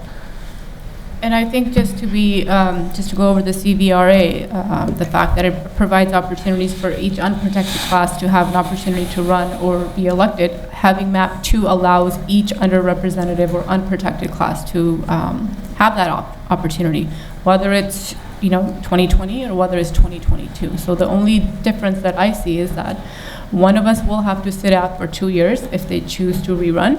But having, motion has already died, and I don't know if it's going to come back on for 3A, and I don't know if you need to keep talking about it, but the 3A does not allow 2 unprotected incumbents to have the opportunity to run, whether it's in 2020 or whether it's in 2022. So with MAP 2, you have that opportunity, and you're still protected under the CVRA.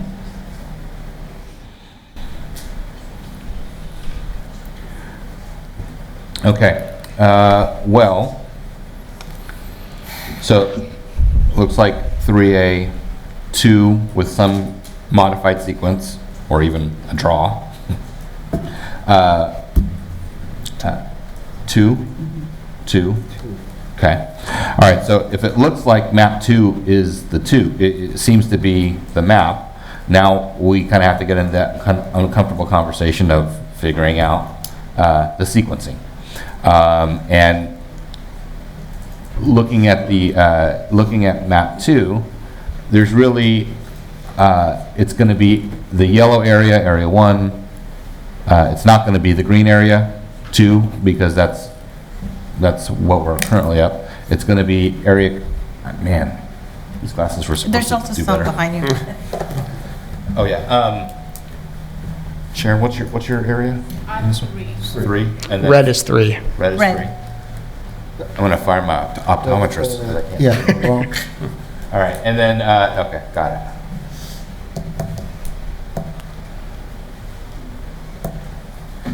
Okay, thoughts on, yes.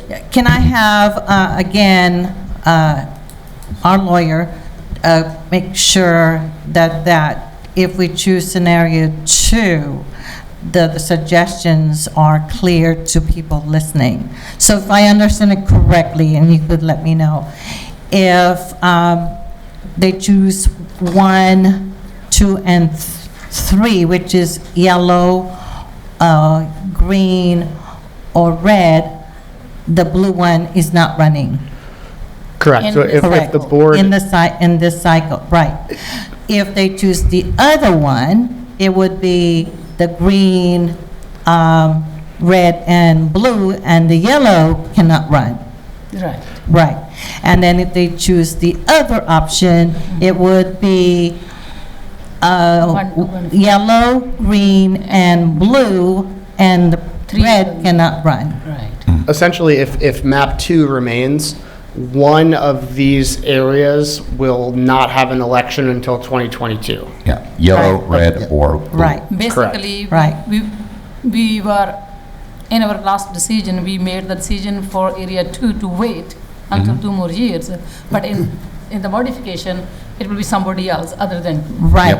And that's the part I keep on repeating. That area that is not going to be able to vote in 2020 is being deprived that opportunity to vote in 2020 and would have to wait till 2022. And I believe all these areas are protected groups. Yeah. Essentially, the board's choice comes down to if you're going to have Area 2, the green area, open for election in 2020 as MALDEF requested, and you stick with map 2, it means that one of yellow, red, or blue will not have a board member till 2022. Right. And that'll be amongst the board to decide how or which of those areas is that one, or if the board adopts any of the other options, all of the areas will have a trustee by 2022. So if it's still the pleasure of the board for scenario 2, I guess we now have to figure out which of the districts will sit out in 2020. Right. Some thoughts about that? Well, it's going to be between the three of you guys. That's right. You have to decide. You guys can certainly chime in. I don't think you would hold yourself back. I think I already gave my, I'm not going to go there, because you're all my peers.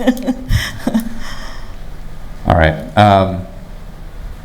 Member Core, do you have any points of view on this? No, I mean, like I said, I'm looking at it from the district, from the map, not as us individually. But the fact that this map allows one of us to either wait out and then run again in 2 years, it's an opportunity.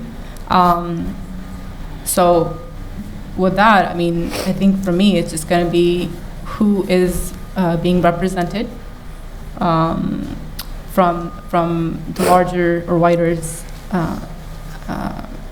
population, and also who has not had an opportunity to, I mean, at the end of the day, I feel like once these are said and done, I hate to admit it, but many of us or many of the trustees will be representing and advocating for their district. And I don't know if that's the right way to go when we're trying to be allies and really represent every single student. So we're all going to be competing to some extent once these are finalized. I mean, as I had suggested, I think I'm open to a draw, but at the same time, we have made a lot of tough decisions by taking a vote. So I think we can consider that, or we can consider if it's the board's pleasure to do a draw or to go by traditional method that we have always gone to vote. I think instead of thinking about ourselves, we need to think about the community and their opportunity to vote for their representative. So how do you decide which community is the one that needs to be represented If we do versus? not do scenario 2. Okay, then you are also cutting out a unprotected member of the Protected. We're all in that category. Excuse me, not unprotected. I think I've been saying unprotected. Yeah. Protected class. Yeah.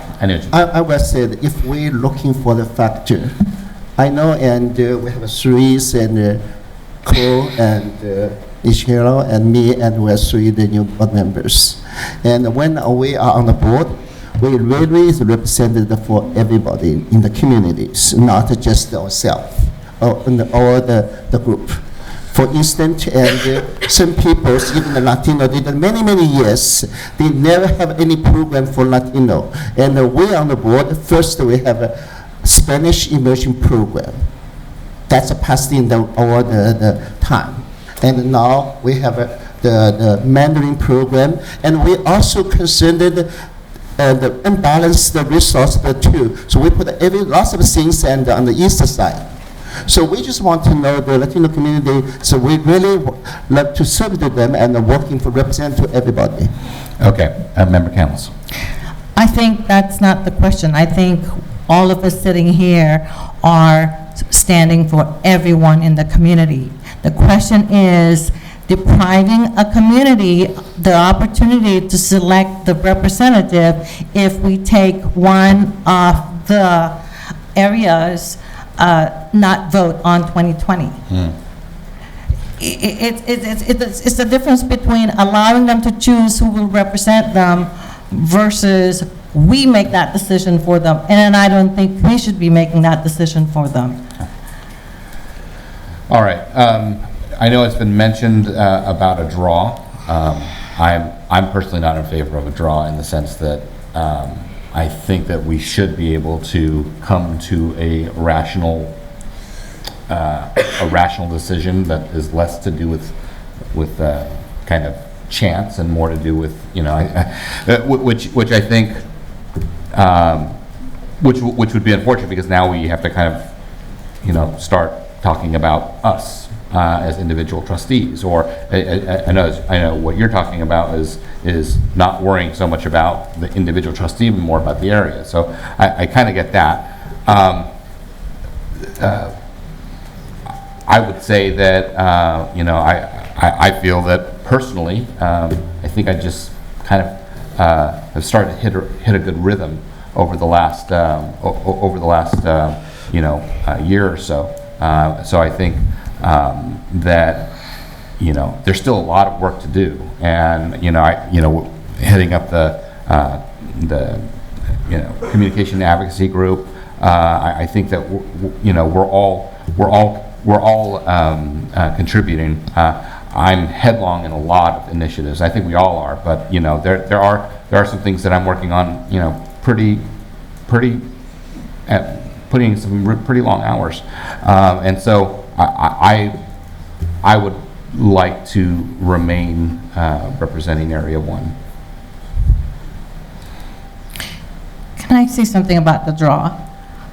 The draw leaves the decision by luck, when we could make a decision for the people. Yeah.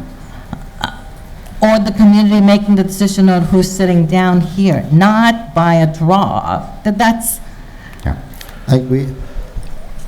So, one quick interjection. On the previous public hearings, we always had maps and then the data that went with the maps, and obviously that's not in front of everyone tonight, but obviously Area 2 is 50% and change Latino by citizen voting age population. I just pulled up the second page of this so you could see what some of the other demographics are.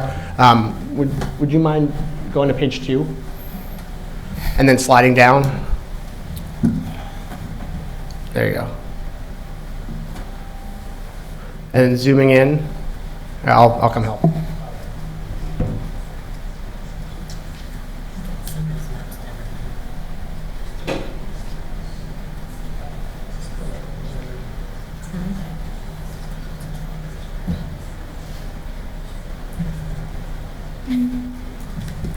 He's going to talk about this.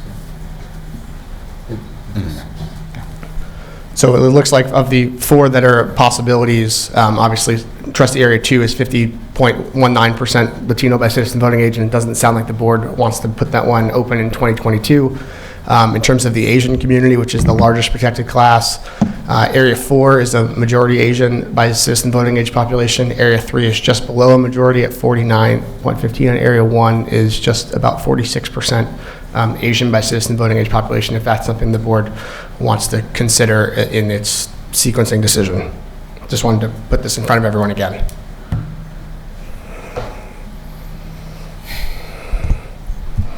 Okay. So, I mean, I think we're just, it's getting late, so one of us have to make the motion, because I'm still open for draw. So the other 4 members Can I can make ask a a consideration. Sorry, go ahead. Can you clarify, like, what a draw is? What do you mean? Yeah.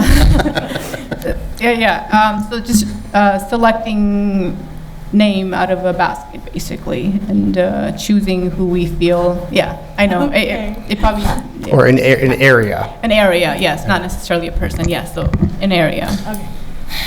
So we are trying to kind of, for the lack of the better words, eliminate one board member's chance to run in 2020. So to just break the hold, I am willing to support the draft. So there you are, then there are 3 members. I am not willing to sacrifice the voices of the people who could be voting for the person they want with a draw. It's in our power to make it fair to everyone and have a representative for all trustee area. Okay.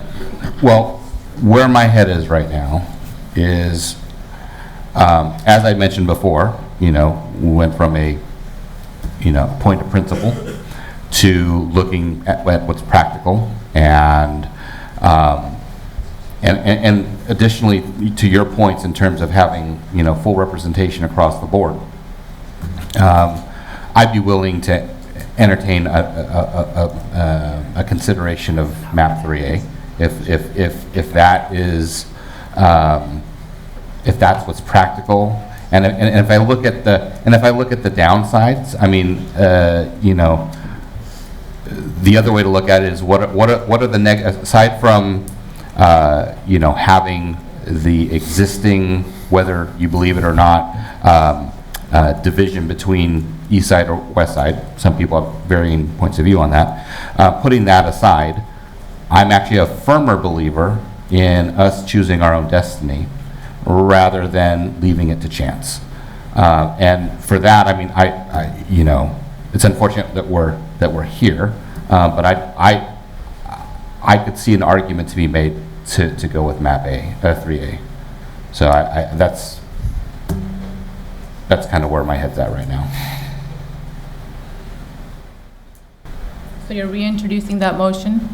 Well, we don't have a motion on the table, but the point of this discussion is to talk about, how we arose, how each individual board member's thinking has evolved, and what things led up to changing the point of view. So I mean, looking at the entire, it's like either we go with chance, or we put the decision in our hands. We also reduce risk. We also that's what's gotten me to kind of So when I propose the draw, it's not because I want us to have by luck we choose. It's to really, I mean, we've been discussing this for what, 40 minutes now, right? We're at a log jam. Mm-hmm. So that was an option. So obviously the board does not agree with it. That's fine. Mm-hmm. But it's not to say that I'm not for making a decision on voting. So. Okay. Before we discussing the draw, I think I can, since your motion was that, I want to file a motion, and we will proceeding to the county committee to approve for our resolution number 13-1920. No action taken. What? So he's recommending that we don't take action, and we don't amend the resolution, motion on the table, and we leave it up to the county. And I think where we are there is that, again, we become measuring this in terms of risk mitigation, which is we're still at legal exposure for that. Yes, madam. He has just moved the motion, so we need to find out if there is support in the board for that motion. If there is no support in the board, then that motion also dies. Yes. Okay, so it sounds like Trustee Wang is currently making a motion to proceeding for the county committees to approve with the current adopt the map and the sequence, and as a resolution number 013-1920 on October 1st, 2019. If that's what you want, then there's no action needed, because that's currently the resolution that's on the table. That's the resolution that's in the book. So we can choose to take no action right now. We wouldn't need an additional action to do that. So that is the option. If that's we could just, if that's what we wanted to do, we wouldn't need a motion to do that. Like I said, and again, what could happen there is if we ask the county to solve this for us, then again we are losing control of our district's own destiny, which is also something that we don't want to do either. Not to mention the possible legal. Yeah, and then there's still more, legal exposure that we have there. So I guess the overriding message there, at least from my standpoint, is, I'd be willing to entertain 3A. It doesn't look like there is a majority support, just polling the group.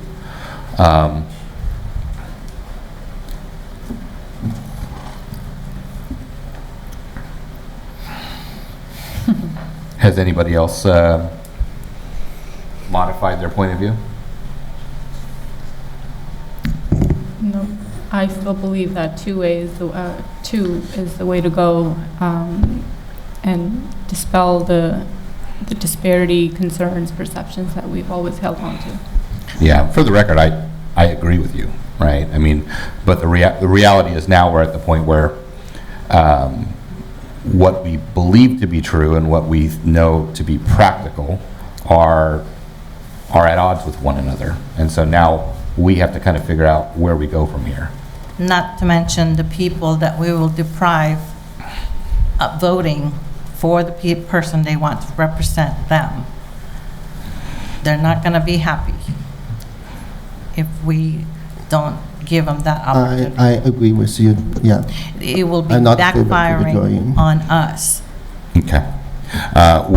With that in mind, and after all of this conversation, I would like to move or entertain a motion to move and rescind and amend, I move to rescind and amend Resolution 03-1920, previously adopted on October 1st, 2019, to now reflect map scenario 3A as a district's adopted trustee area plan with trustees 1, 2, and 3 scheduled for election in November 2020, and trustees area 4 and 5 scheduled for election in November 2022. So moved.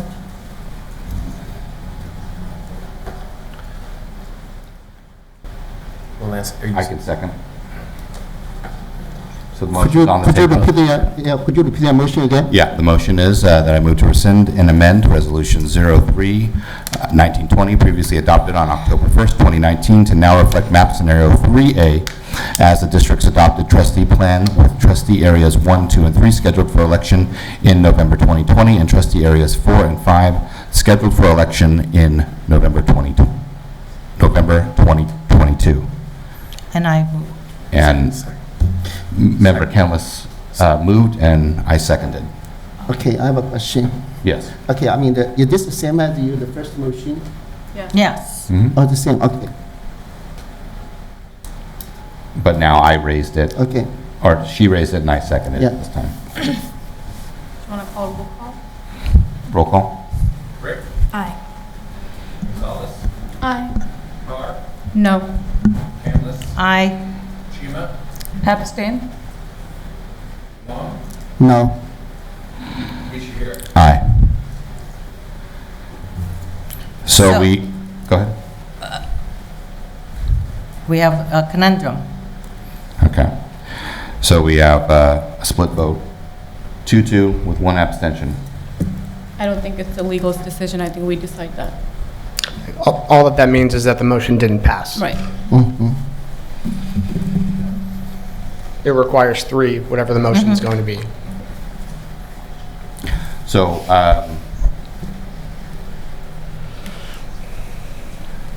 so for the abstention, one of the things that I'd like to understand is I'd like to understand a little bit more, Member Chima, about your decision to abstain.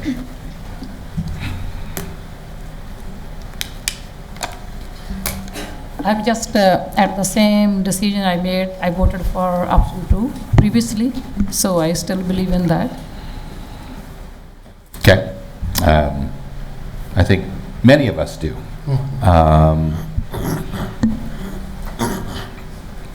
So is there, right now you're the swing, so I guess the question comes down to understanding your decision a little bit more. I know that you want 2. So if it's a no, then it's a no. If it's a yes, I think we're at a point right now where the board would need some type of swing vote to get us to the next point. It's equal at this time, it's equal support for map 2 and map 3. Yeah, I get that. But I think that in order for us to move forward, we would need some. And if we're not able to get action today, then the action is that we go to the county and we risk legal exposure, which I'm not too thrilled about.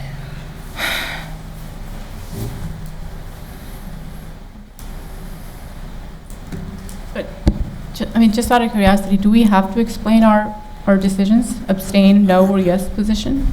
Are we obligated to explain why we abstained or why we're no or yes? I don't think so. Probably not, but I think in the interest of moving this forward as a board, I just kind of understand. Absolutely not obliged in any way. Okay. So then the practical question then comes, where do we go from here? Yeah.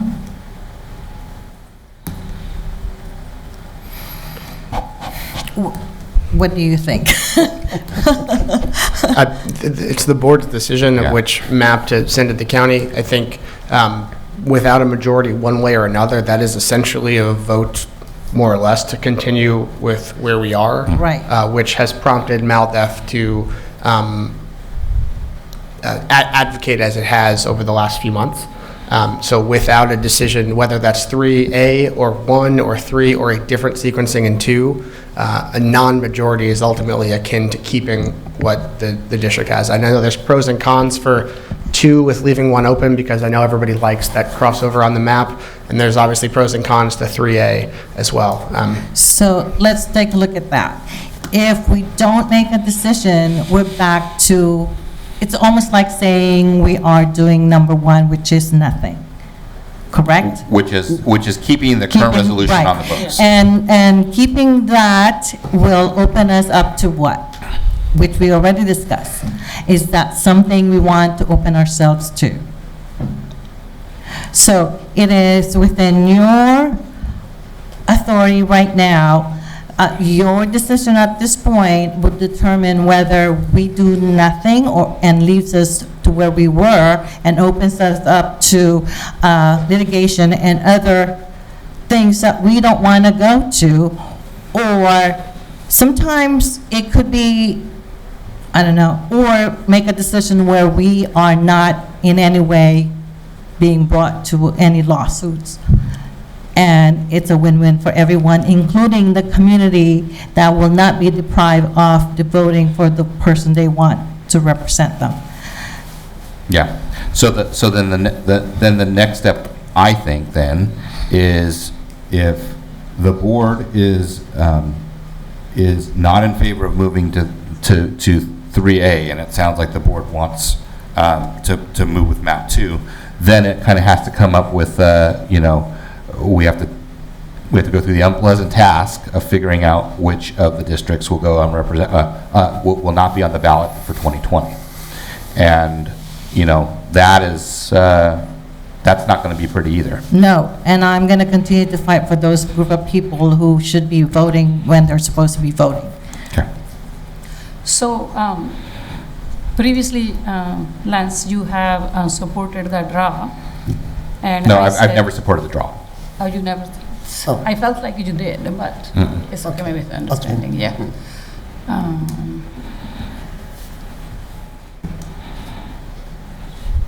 I think that we're. I think the way I see it, it's not luck. I think it's not like between three of you that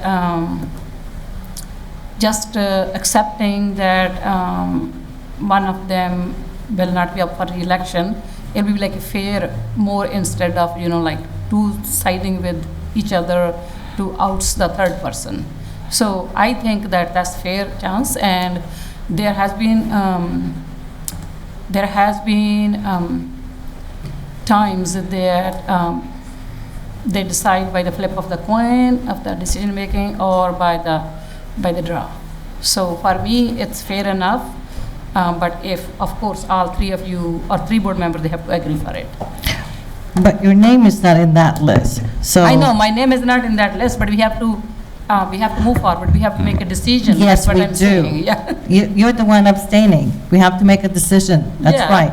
So again, we need to think about the people that, the reason this came in, to be in the first place, the people to speak their voices, to be able to vote. And what we're doing right now is, we're saying we're giving one group a voice, but we're taking it at the expense of the other group. That doesn't seem right. So, Linda, you just mentioned that I'm the one who is abstaining. It's just a way of expressing yourself to abstain, but if you count the votes, it's considered no. It's so obvious. I'm sorry? I didn't hear that. I don't understand. It's considered no, it's no support. That means it's no support for your version of the proposal. No, and no is no support. Even abstain, that's what it is, it's a no support. It's kind of milder way of saying there's a no support for that. But that brings us back to where we were. Yeah. And again, don't forget the repercussions of doing no action tonight. And I strongly recommend that we do action tonight. No action is going to be not pretty later on. I agree with you. You need to make a decision, yes. Okay. All right. So having said that, are you in a position right now where you feel like there's a decision somewhere? Are you closer to a decision? I'm asking Board Member Jeff that are you willing to have a draw? I am not a favor to the draw. Okay. But if majority of people say yes, I follow. And Yeah, because we have two ask me votes. vote We draw have or two not votes, draw, and- I will abstain. No, at this time, there are two votes for the draw, right, Sharon? No. Yes, Yeah. that was my proposal. And so if you agree to draw, then there will be draw. Okay, I'm not. Let them say whatever he wants Okay. to say. As I understand it, and Linda has mentioned that she's not agree to draw. And I It does said, not matter. If three board Okay. members agree, then it will happen. okay, I will say my clearly. Yeah. And I'm not going to vote for this. And I will say it, and I'm not in favor to draw. Okay. So I will not put the comments, yes or no. I will stand for at least withdrawing the options. So you're not agreeing to draw, so there are two votes only. Yeah. I'm not agreeing to draw either. Of course, Nor am I. of course. Yeah, I said that there are only two votes, me and Sharon. I know, but it's a board decision. Right, it is a board decision. I'm Yeah. not doing anything. His motion dies if he does not support it. All right, so right now, we're stagnant. Mm-hmm. So, what is the timing? What is the timing that we have to get this decision to the county? Because we could do a couple other things. We can decide in the next week or so to have an additional meeting to discuss this even more, to allow our thoughts to to kind of settle a little bit more. Or we can maybe take a recess and take a walk break or something. I don't know, but I think that it is important that we come to this decision, and if we can't do it in our current state, maybe we can have our own special meeting for this. We could do that. I think that timing-wise, we have a board meeting on the 5th of February, which is only a week, 2 weeks away. We could probably re-agendize it for that meeting too. Jonathan, I'm looking at you. I'm not so sure. The county, I don't believe, has scheduled the reset public hearing. As you know, the board picked an option and petitioned the county to accept it, because unlike a city, the board can't just say this is our map and it's done. The county has to approve. And so that petition is currently pending before the county with scenario 2 and with the sequencing that leaves areas 2 and 5 not having an election until 2022. I guess it would just depend on the timing of the county setting its agenda for that public hearing and being able to potentially change the petition in time if that's what the board decides to do for the county's public hearing. But again, we're running close to the last chance to make any changes or proceed as is. So can I just say something? So what is holding us back from letting the county have their public hearing on this matter? Because they haven't had a public hearing on this matter. So because the law requires 2 things of the county committee. It's 1, to hold a public hearing in the district's jurisdiction, which will occur in this room. But then 2, after that hearing, to either approve or disapprove of the district's petition. So if the district moves forwards as is, and the county could approve of the petition with the map and sequencing, the county could deny. If the county denies, the district is no longer going through the transition. You're still at large in that scenario. So then, we're essentially back to the same thing back in February if we decide to table this. If we let the county have a public hearing, they've essentially already denied our initial proposal anyway. So if after hearing the public, if there's an outcry saying no, 2 should not be the one map elected, then they can maybe possibly see that. Quite honestly, we have not seen a whole lot of public come to our 5 board meetings or public hearings that we had, or any given, or even given any suggestions on our online platforms. So if we allow the county to hold their meeting and allow them to have a public hearing, can we then come back in February and have this discussion again? If the county holds its public hearing and then denies the district's request, which it has not done yet, at that exact moment, the district is more exposed to litigation than it was before this started, because you're out of the safe harbor period and you're no longer limited to the amount that you could owe to a potential prospective plaintiff. But it's not guaranteed that we will be sued. It's just a possibility, probability, which was the case when this was brought on to us in the first place, correct?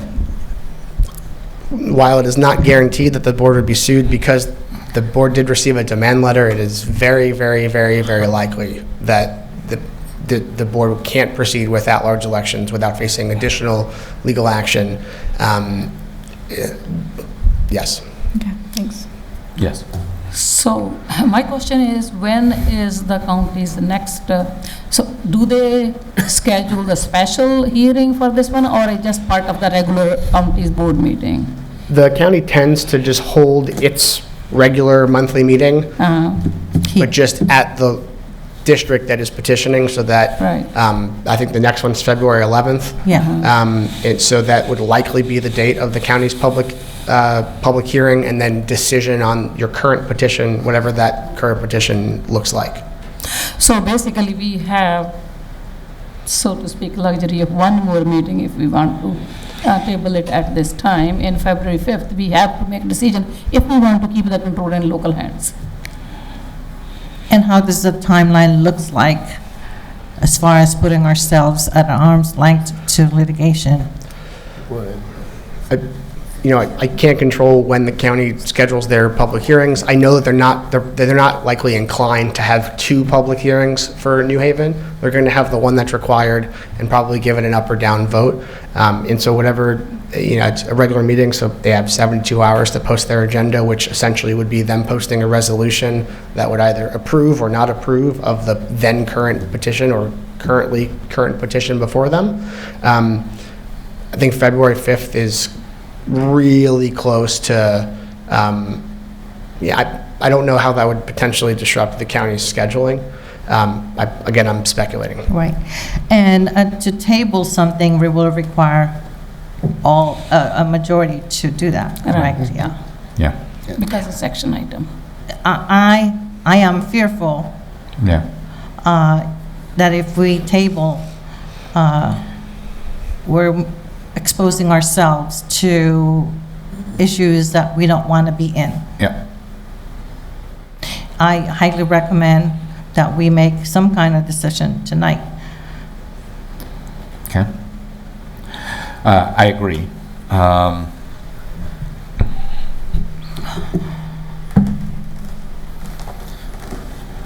What are we waiting for?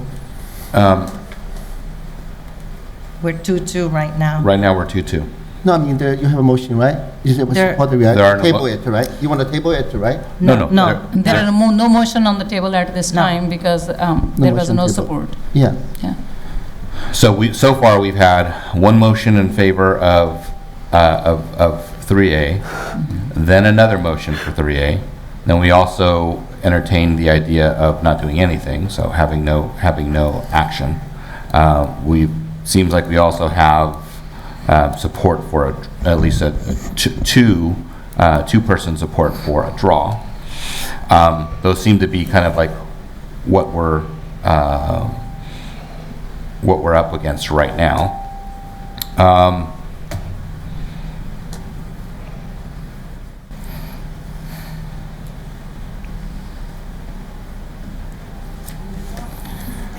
Well, I guess, why don't we take a 5-minute recess?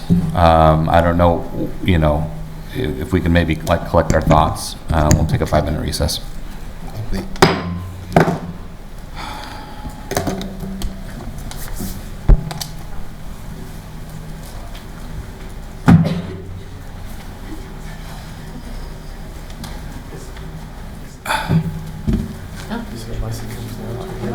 Sorry, I just have to I missed my plane.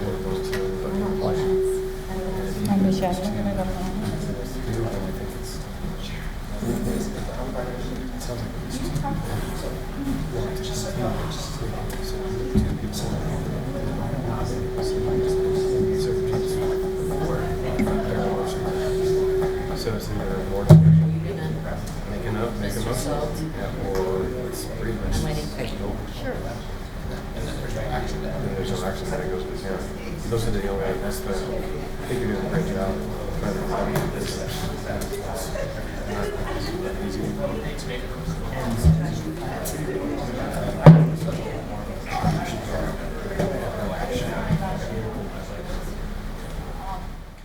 Motion.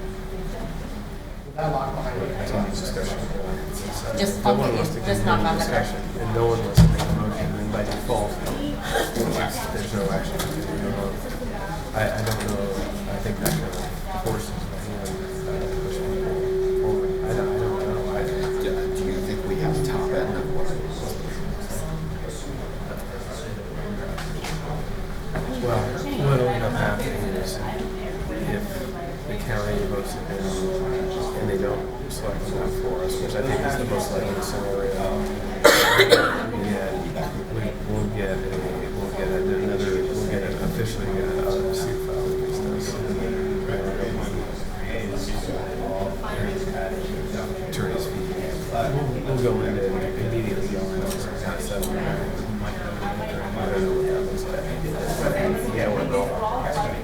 You can see the recording, so that will almost certainly get played out through litigation. I don't think it'll ever go to court, but you're probably looking at,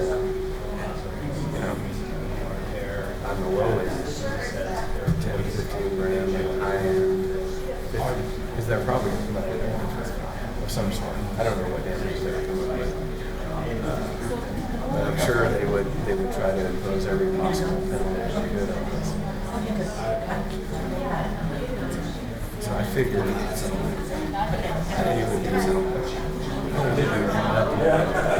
Yeah, one of the interesting part is one of the agreements what Jeff was proposing, that was going to stay with that large in 2020 and then shift free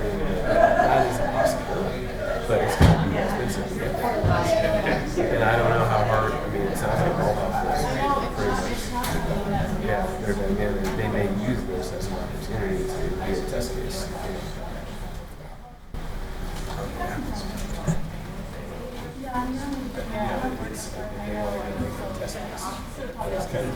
It's kind of especially in the HR level,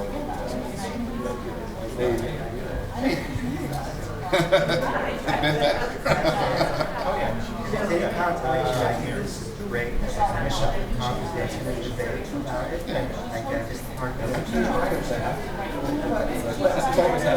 I know, I thought that about it.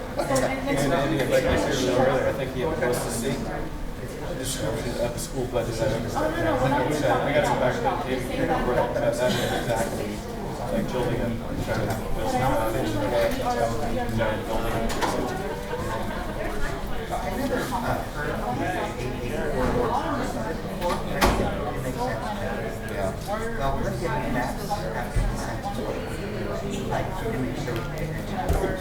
Yeah, good, now we get to do this again. Thank you. Do you have a sense of where No, but like we know that. Because when we were working the original maps, it didn't cross. Like, I didn't think, since I missed it, I gave everyone else a message that a district would be happy. And like that didn't become a part of the process. Whereas when new maps come up, it's making sure that you're not getting it. Yeah, so this is the fun part. Yes, ma'am. The demographics don't look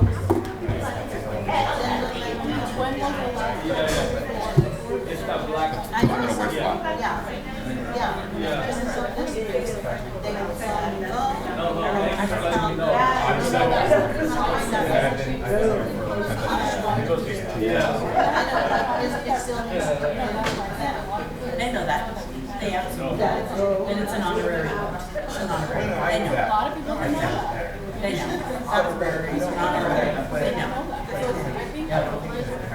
system where they're the they're like the vice president, and they finally get the vote. I'm representing all of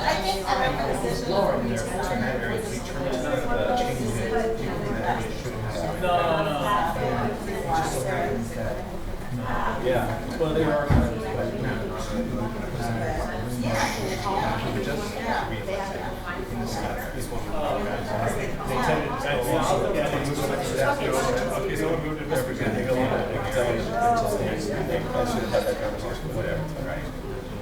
First, I've been in that position when I was a teenager and voted no.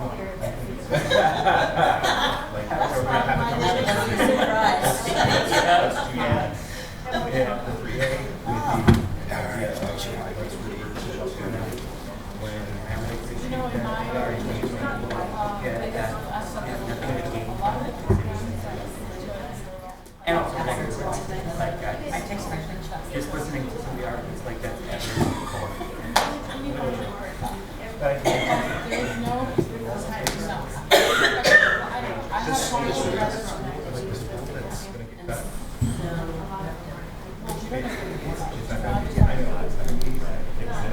Yep. Okay, I think we're going to reconvene as soon as member Wong comes back. Do whatever you like.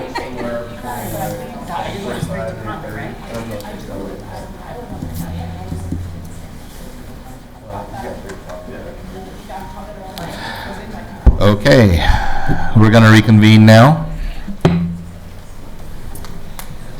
I'll make the motion Okay.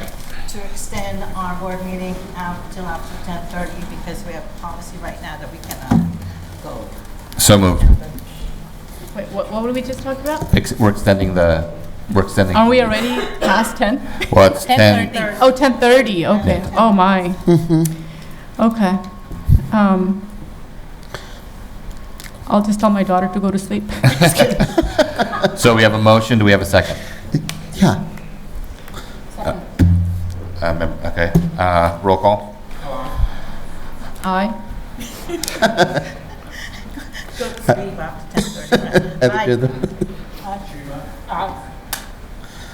Aye. Aye. All right, so we can make decisions. All right. Okay, so right now, we're at a point right now where we have a few options. If we're not able to take action tonight, then the resolution stays as it is, today. We run the risk of legal exposure. We should know that. We can either make a motion to decide on one of the, on one of the maps, or we can continue to discuss it until some time.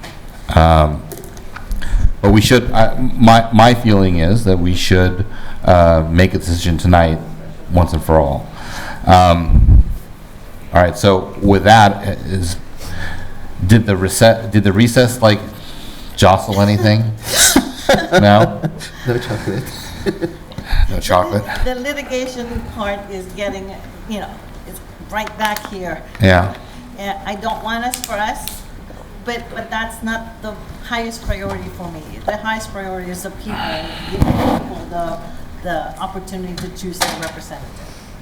Understood.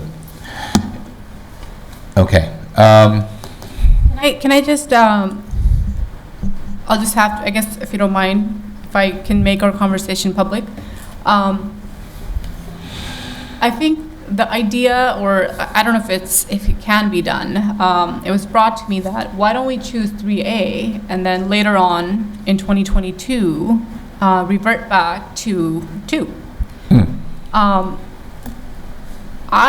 In my past experiences, and I think we have seen as a collective body that anytime we have any sort of projects, plans, or programs that we have to eliminate or we have to put on hold or whatever, you never see the light of them again.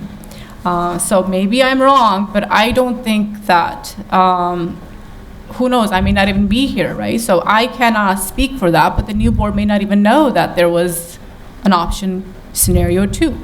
So I think as I explained to you, I feel that reverting to that in 2 years, I don't think that's a viable option, in my opinion. And I don't know if you can maybe speak to that, if that is a possibility in 2020 to revisit the map after the census have been completed, but. That was just a conversation I had over the break since we were talking about did anything miraculously happen. Yeah. Okay. So actually, hang on, Member Chima. Why don't we get our council to answer that question? So tonight, the board can't decide what map it's going to pick for after the census. Yes. However, the census numbers are going to change potentially the sizes and shapes of the districts anyway. But the board can pick an option tonight, and then it's required after the census is released in the spring of 2021 to reevaluate the map, making sure that there's population equality, et cetera. And one of the goals at that time, obviously depending upon whoever is a trustee at that time and where their residence is, because you can't create an area that already has someone in it to run then. But the board could consider trying to cross 880 when adjusting the map options in 2021. The then board, whether it's the same board or a different board, can do that. So these are not necessarily permanent. This is going to be a map for one election.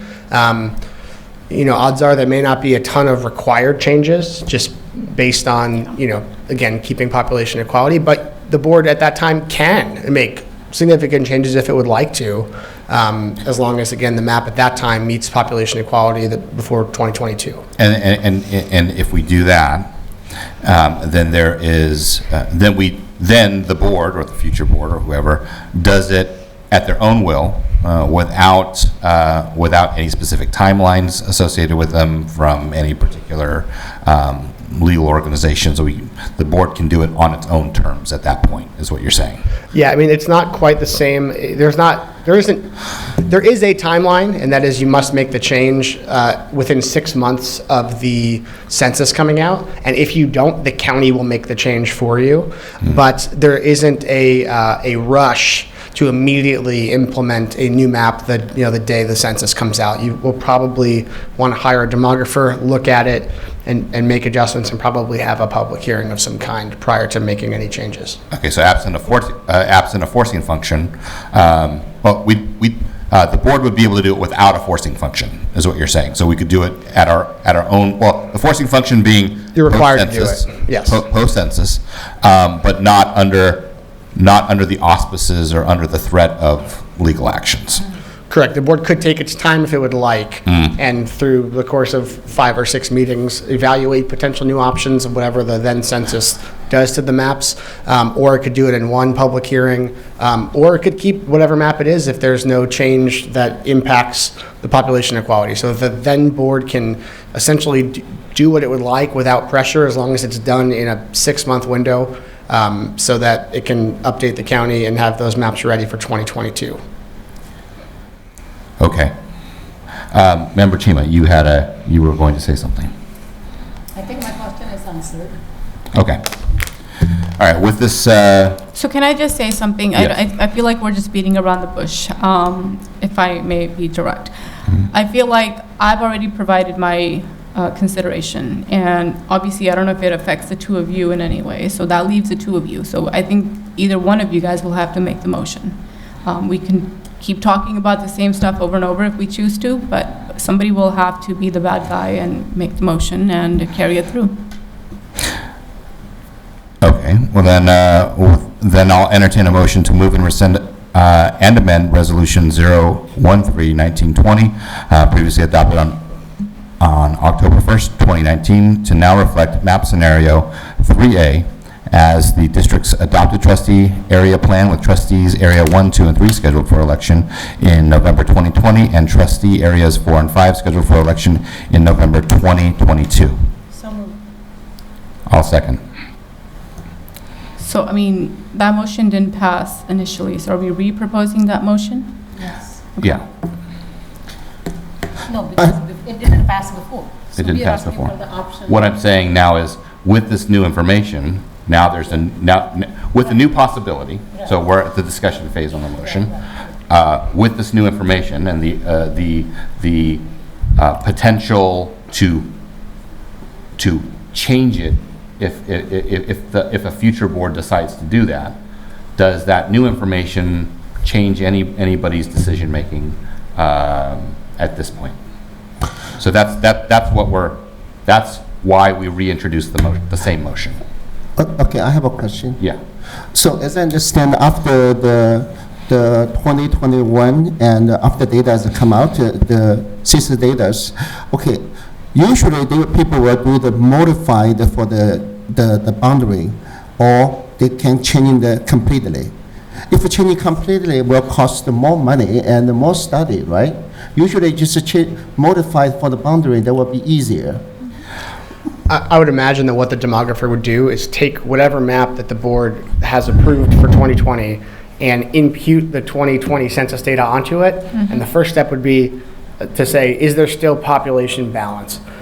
If there isn't, you're going to have to make tweaks either way. If there is, the board can decide if it wants to make changes regardless. Maybe there's still population equality, but maybe the Latino majority is no longer contained in Area 2. Maybe some of it has slid over into Area 3, and so you want to keep that together, so you might draw the map differently. You just don't know because they don't have the numbers. Also, assuming that the system, remember, they are still here after in 2021, and because we have done this exercise now, so it will be easier for us to move the map if we want to go to map 2. Yeah. The requirements to change the map in 2021 are much different than now. Right now, you're changing your entire election system with all of these required public hearings.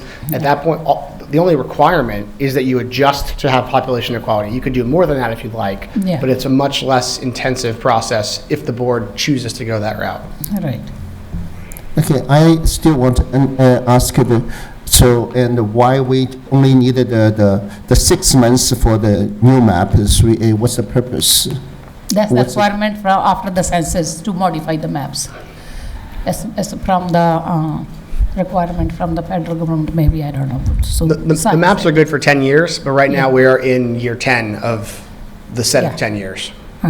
So We have not touched it before because there was no trustee areas. Now, because this time there are trustee areas, so the population clusters, they might change. So then we might have to adjust the trustee area maps. Before, we never done it because it was at-large election. Yeah. Okay, so as a reminder, we have a motion on the table. So we have right motion now, on the and a table, and second. you can ask for the vote. Okay. Okay, I'll ask for a roll call. Still a no. Yes. Abstain. No. No. Aye. All right, so, So Member Chima, maybe you have to consider one way or another. I never thought that I will be the one to torn apart. Torn apart. But that means we're back. That means we're back to where we were. and like I said, the other thing is if we don't take action tonight, then, you know, it just goes to the county as it is now. Can we discuss on the February, the meetings, table to the February meeting, February 1st meetings? So give people more time and to think about, yeah. You have moved that, but there was no support from the board, so we cannot, but that option is not available to Okay. us. Okay. Yeah.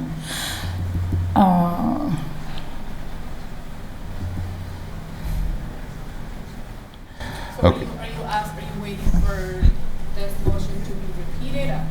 No. I mean, This died again, so Okay. this motion died again. all right, so we're not going to keep trying the same thing over again. So you know, I was thinking that maybe, you know, if there was, you know, any new information that might, okay, so, but it didn't. So, Can I put another different motion? sure. I will put the same, but change 3A to 3. I appreciate that. I'm seeing. Instead of 3A, it's 3. It's similar except for that little pocket up Yeah. there. Yeah. I'm wondering, before I say anything, I'd like to hear the rest of the board. Did you have any reason? Yeah, I had the motion. Okay. All right, so there's a motion on the table. I'll second it. So, discussion. I'd like to hear from the board if that, Yeah, I If mean, that's- to me, 3A is not even worth exploring because we had one feedback and that was a very viable feedback. So I think having that little section up top included in area 2 makes sense. So 3 to me is obsolete, so 3A is an option still. But I don't think 3 is, Yeah, I agree with that. And I think that the small area and which the Dakota community ask, should we come to join with them, I support that. So I don't think we have any reasons to discuss with the A, map A, yeah. Map 3A is much better than map A, yeah. okay. Map 3, yeah. No, right. 3 is as good too, it's okay, because Lance's area, kids, they go to Hillview Crest Elementary, and then, so it makes sense, it does not make any difference. So that was a good move in my opinion.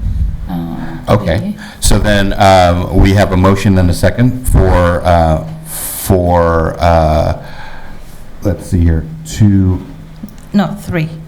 Yeah, Scenario no, 3. Yeah, to move and rescind and amend the resolution 013 and to pick map 3. As district adopt a trustee area plan with trustee areas 1, 2, 3 scheduled for election on November 2020 and trustee area 4, 5 scheduled for election in 2022. Okay, that's the motion. Okay, do I have, all seconded? You already seconded, Mhm. yeah. Okay, so let's Just- roll call that. no. Aye. Abstain. No, Aye. Okay. So, let's see here.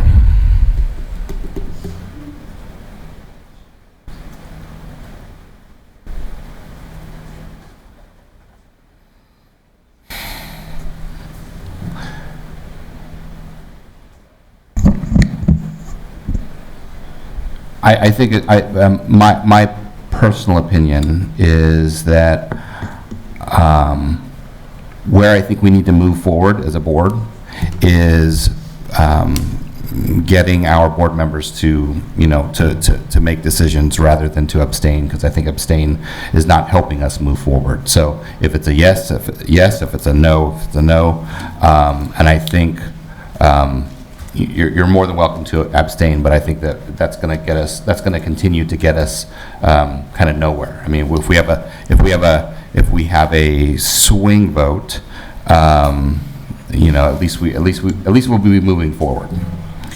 No, I entered in the motion that we can have a draw, so there was no support for that.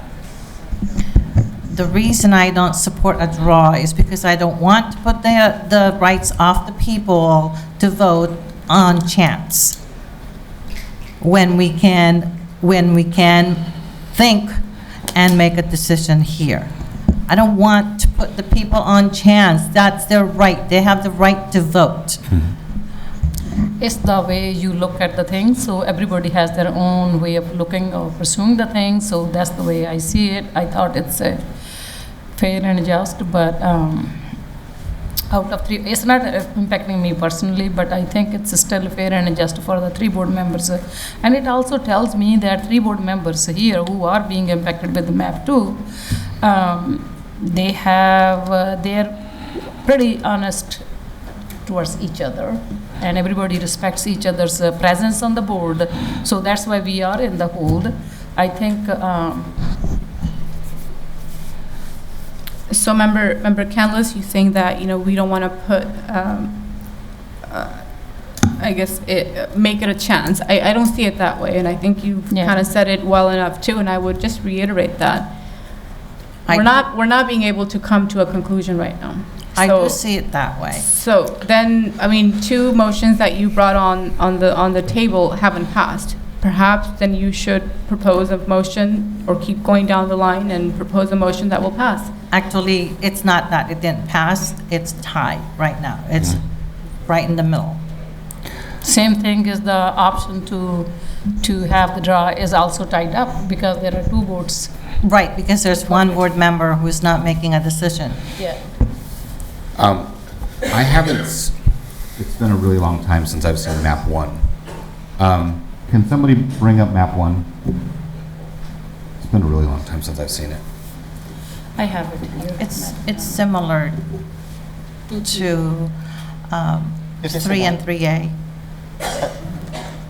Les, you can use mine.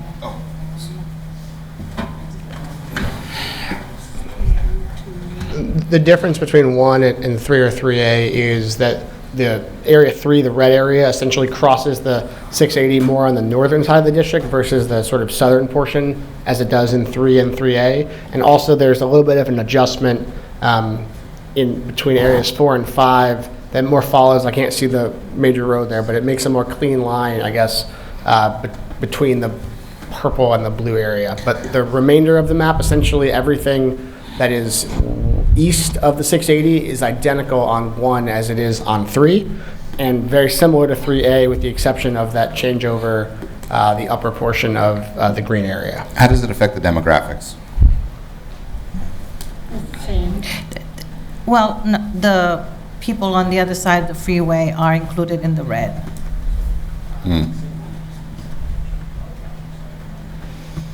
Compared to 3 and 3A. It's a little bit kind of crossing the freeway. Yeah. President Ishihara, do you mind if we take another break? I didn't get a break, and I have to go to the bathroom. All right, we'll have a 5-minute recess.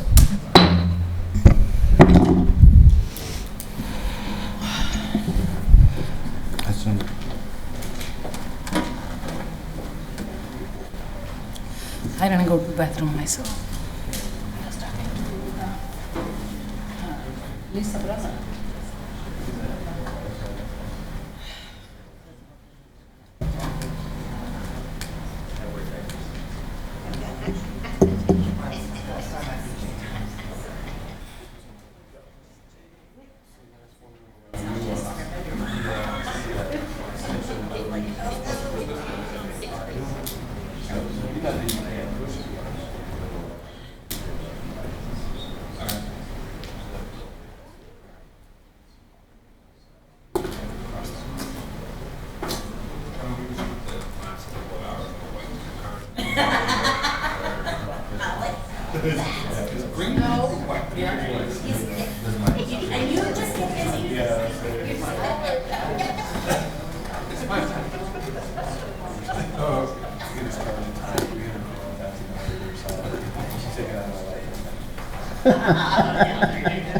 You wish.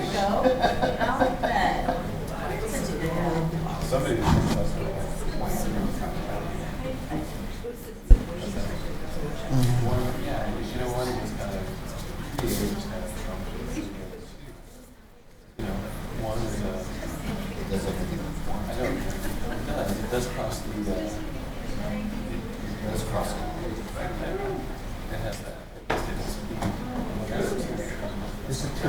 That's two. Oh, this is two. Yeah, what's here? That's still, is that? Yeah, two is still, this one is still separated. But this is cross a little bit. Yeah, this here. Yeah, just cross a little bit. It was a little bit complicated.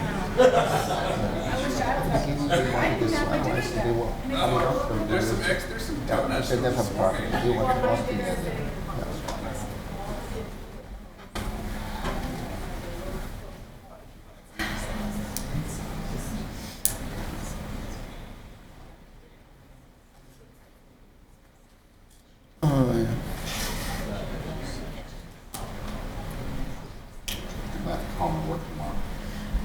So Lance, you're holding the record for the longest board meeting. Please don't go past 12.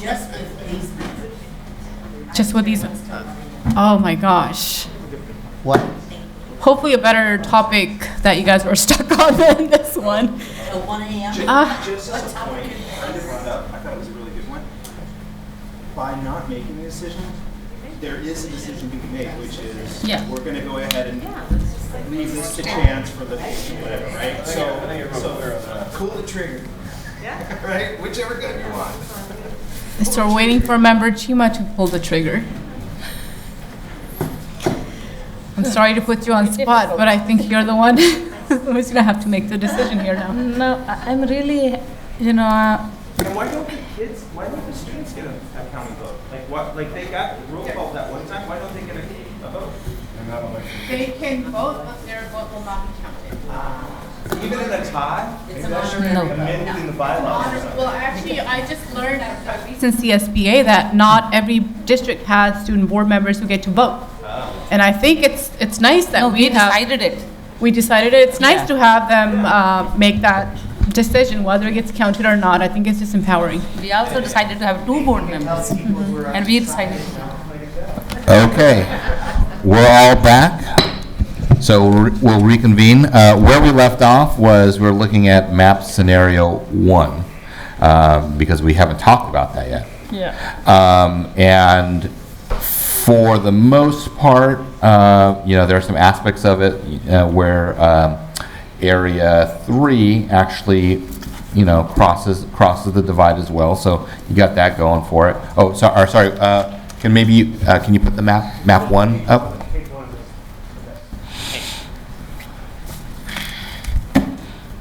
And I know I did ask for the demographic breakdown too, but I think I have that here. Yeah.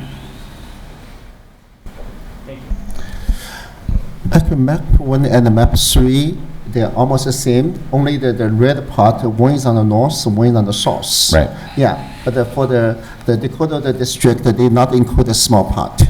Right. The Area 2 is pretty much consistent in all the scenarios. Yeah. So I mean, the people that when discussed they already showed that they are not favored to the 1. Yeah. 1 and 2, more people favor to the 2. 1 and 3, more people favor to the 3. But they only want to modify for that's one. So we have a map 3A. Yeah. Okay. All right. So let's talk about how we all feel about scenario 1. My glasses are broken. Oh no. Oh my God. So just fell. I mean, because it's like the one thing we haven't talked about yet. Yeah, and I think for me, 1, 3, and 3A were very similar. This one does bleed over to 8 on the other side of 880, so to some extent it has that option. But I still think that once you select a map, it's going to be very hard to revert back to the option that actually gives you. Yeah, it will confuse the kind of community after one election to go back to the two and everything, where they are. It will confuse the community. So if we go to The Asian the map. votes even lower, yeah. Okay, hang on, one comment at a time. Member Chima? So if we are envisioning to change to the map 2 after the census, it will be very difficult in the 2022 election. It will confuse people.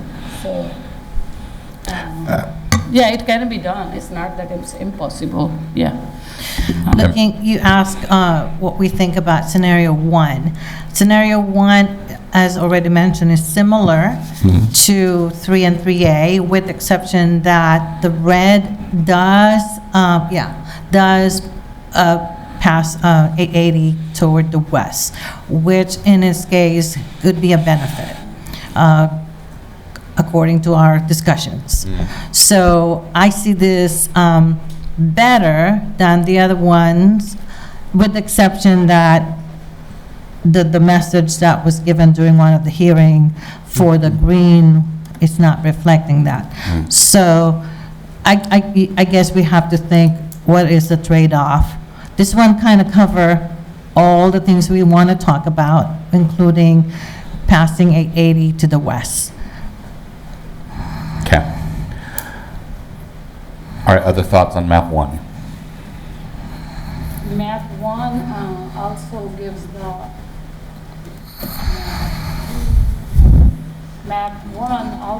the opportunity to the west side of the community to have 3 board members. So. Okay. Yeah. Well then, I'll just throw that out there. So I entertain a motion to rescind and amend resolution 013-1920 and adopt map scenario 1 as the district's adopted trustee area, trustee plan. So moved. And I'll second. Discussion, any more discussion? Okay, roll call. No. Aye. Aye. No. Aye. Okay, so I guess the motion carries. And so, that took a really long time. Are we done, or we still have to No, we still continue have, for consent we still have, agenda we still items have, now? we still have consent. Okay. I'm So, going to tease you that you broke your own record, so All right. it's on this one. all right, with the consent agenda items, are there any items that members want to pull for separate vote? No. I think I'd get killed. No? Member Campbell, please do not speak. Okay. Some of us want to go home. Oh, wait. All right. Okay, then I'll entertain a motion to approve items 12.1 to 12.21. Some. Second. Roll call. Aye. Aye. Aye. Aye. Aye. Okay, moving on to number 14, board consensus. And I lost my internet connection because it's like, what? We did mention it earlier, to include in the board sessions, the discussion of organization board policy 9100. You got it. Did you get that? Thank you. Yeah, we got that. Any other items from? I was asking for something earlier, remember? It was, I don't really remember what it was. Brain closes at 10:30. Yeah, remember you said that would be the time when you tend to do the end. Yeah, but I didn't write it down. Well, just write it down and just bring it up next meeting. Okay, all right, seeing no further business, we are adjourned.